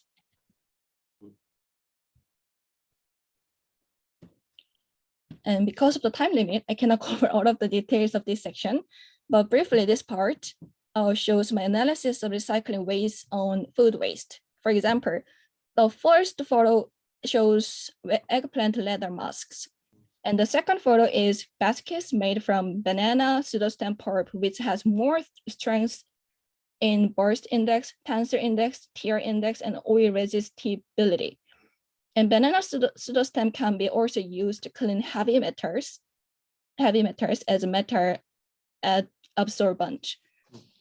And the last photo is sugarcane, which can be applied in sugar, bio-based textiles, environmentally friendly PVC-free fabrics and biofuels for energy. This shows how the vegetable-based food can be recycled into other kind of products. And this is a beautiful rubric one for mycelium or mushroom-based food that I'm currently doing. And all these 40 good and 10 bad ideas will be, not all of these will be selected for doing R2 later. And lastly, this is a conclusion for my part. I would conclude my presentation with 3 bullets. First, food insecurity issue can be resolved by turning our attention into 14 different agriculture systems. Secondly, to realize circular economy in plant-based food category, we should keep in mind our choice of crop production, which is always linked to food waste issues, and this should be addressed with more useful secondary uses. And lastly, ecologically sound ideas in various categories are already formed worldwide, but largely not popularized yet. Now, I believe it is the time when we need to focus on them to make a sustainable Earth. Thank you for your attention. Woo-hoo. Yay. Congratulations, everybody. Thank you very much.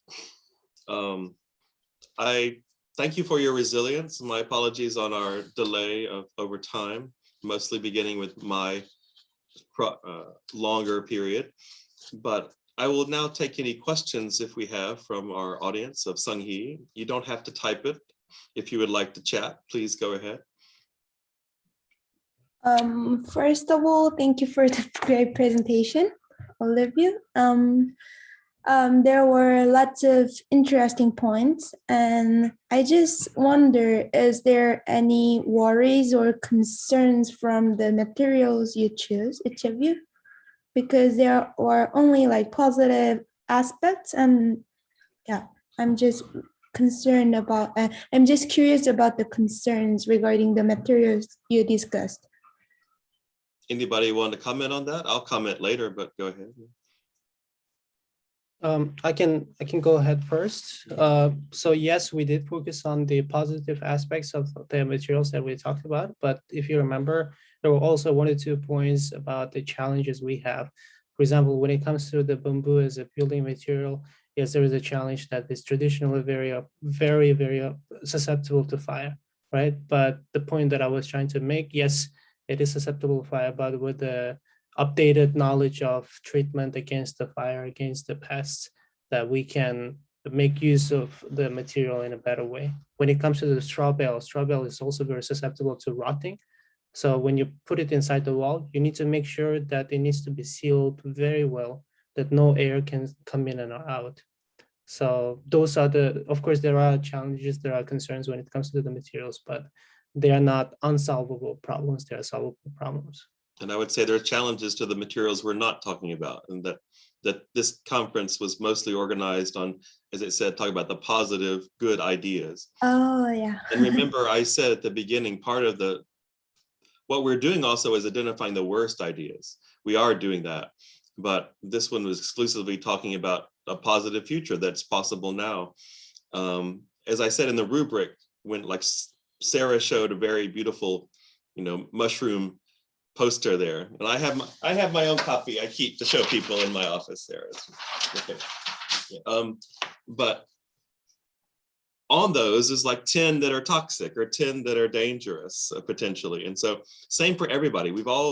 Every category went through an issue of looking at 40 good things and 10 bad things. And then we refined that to what is the really 10 best things and what are the really 3 worst things. So we could have done a conference on, just toxic things that we've decided that need to be ended. And that's an important part of this project. We're both on the website, we'll be posting positive ideas, but we'll also be posting little short essays about which are the top things we think need to be ended as a priority. Yeah. Anybody else care to comment on that? Yes, Sarah's not going to spend her time talking about the dangers of monoculture.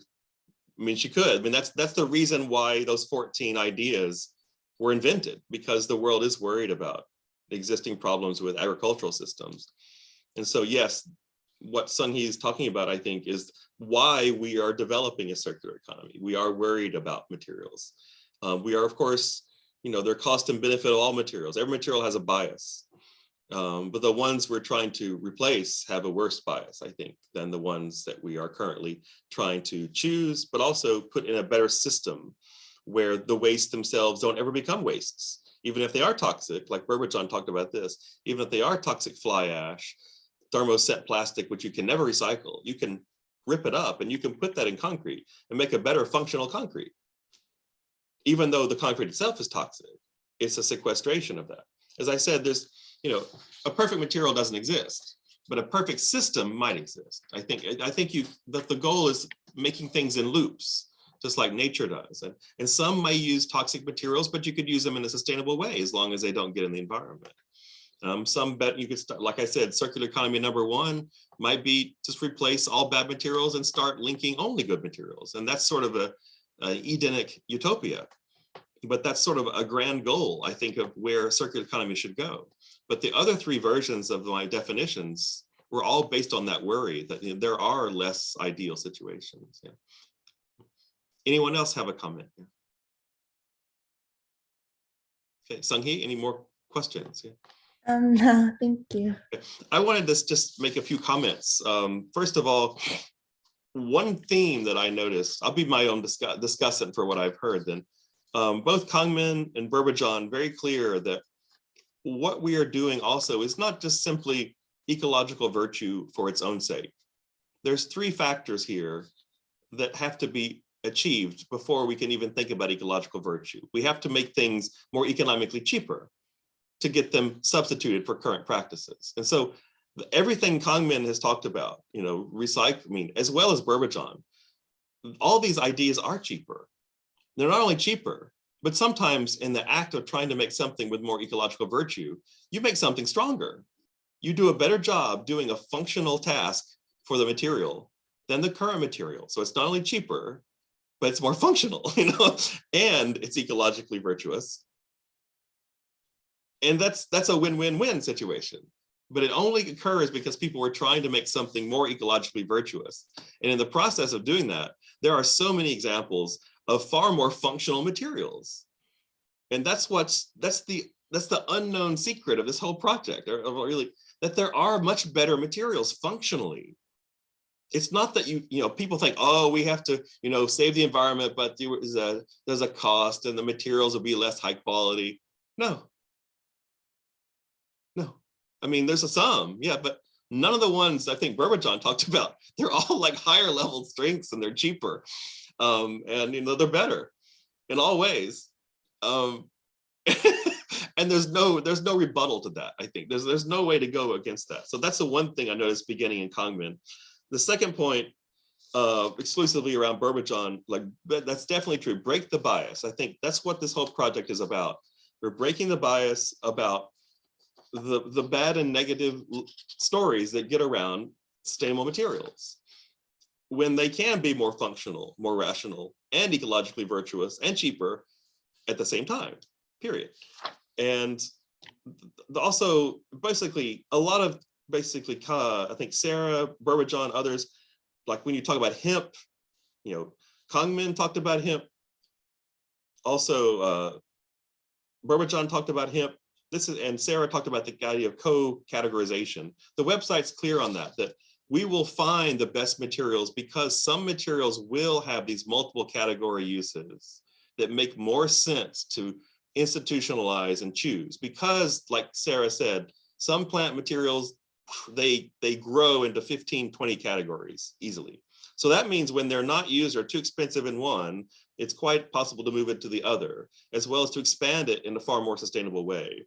So this co-categorization is, I think, particularly clear on hemp. The third thing, let's just imagine in our minds what Boburjon's ideal house looks like, right? Well, and we could add ideas from Kangmin as well as Sera, right? Let's say you come home, you turn on the Li-Fi, right?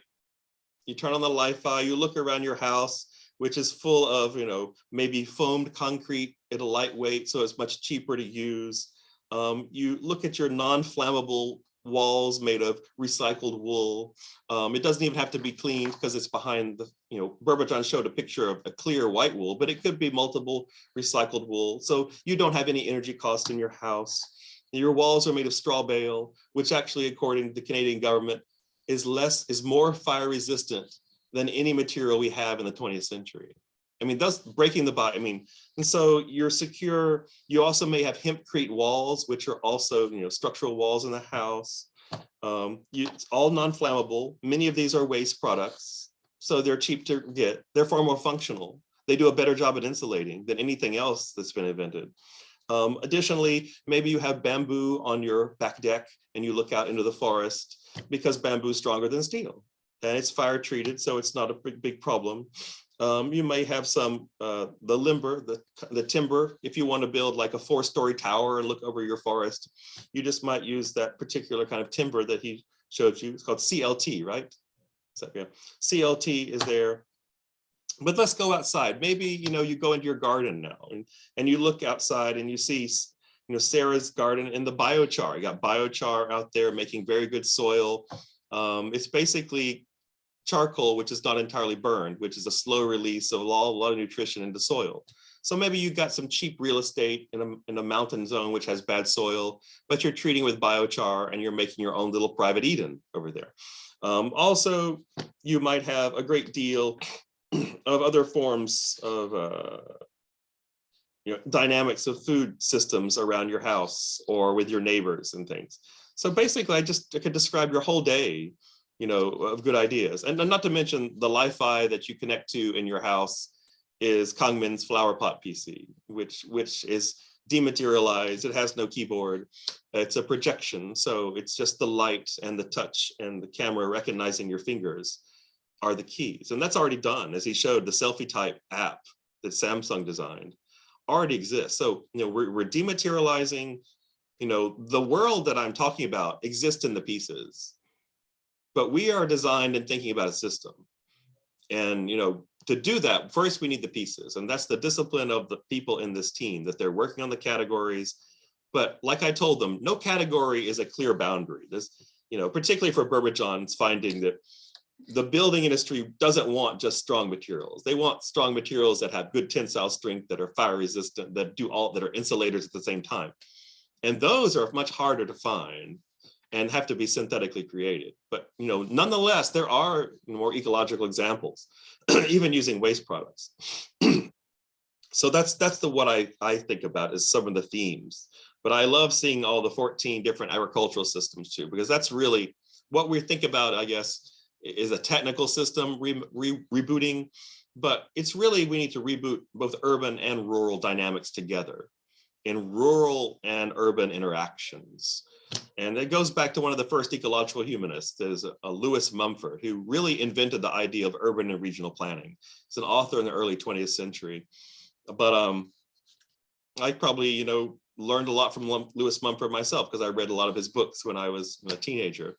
But the point is, and my doctoral minor is in urban and regional planning. So the dynamic here of what we're talking about as circular economy is really urban and regional planning as a merged group. It's no longer just, following, does Dell recycle its computers? It's really what happens in a region, and the people living in the region have a geographic interest and self-interest in making this work. And that's why I think enfranchising people in a virtual community is not an escape from the real world. It's a virtual community designed to create debate about a real community, a real geography. And that's all I think I need to say. Any other further comments from the team itself? Okay, thank you very much. I'll give you all a hand. I appreciate it very, very much. Thank you. Thank you so much. We are done, and I will stop the recording.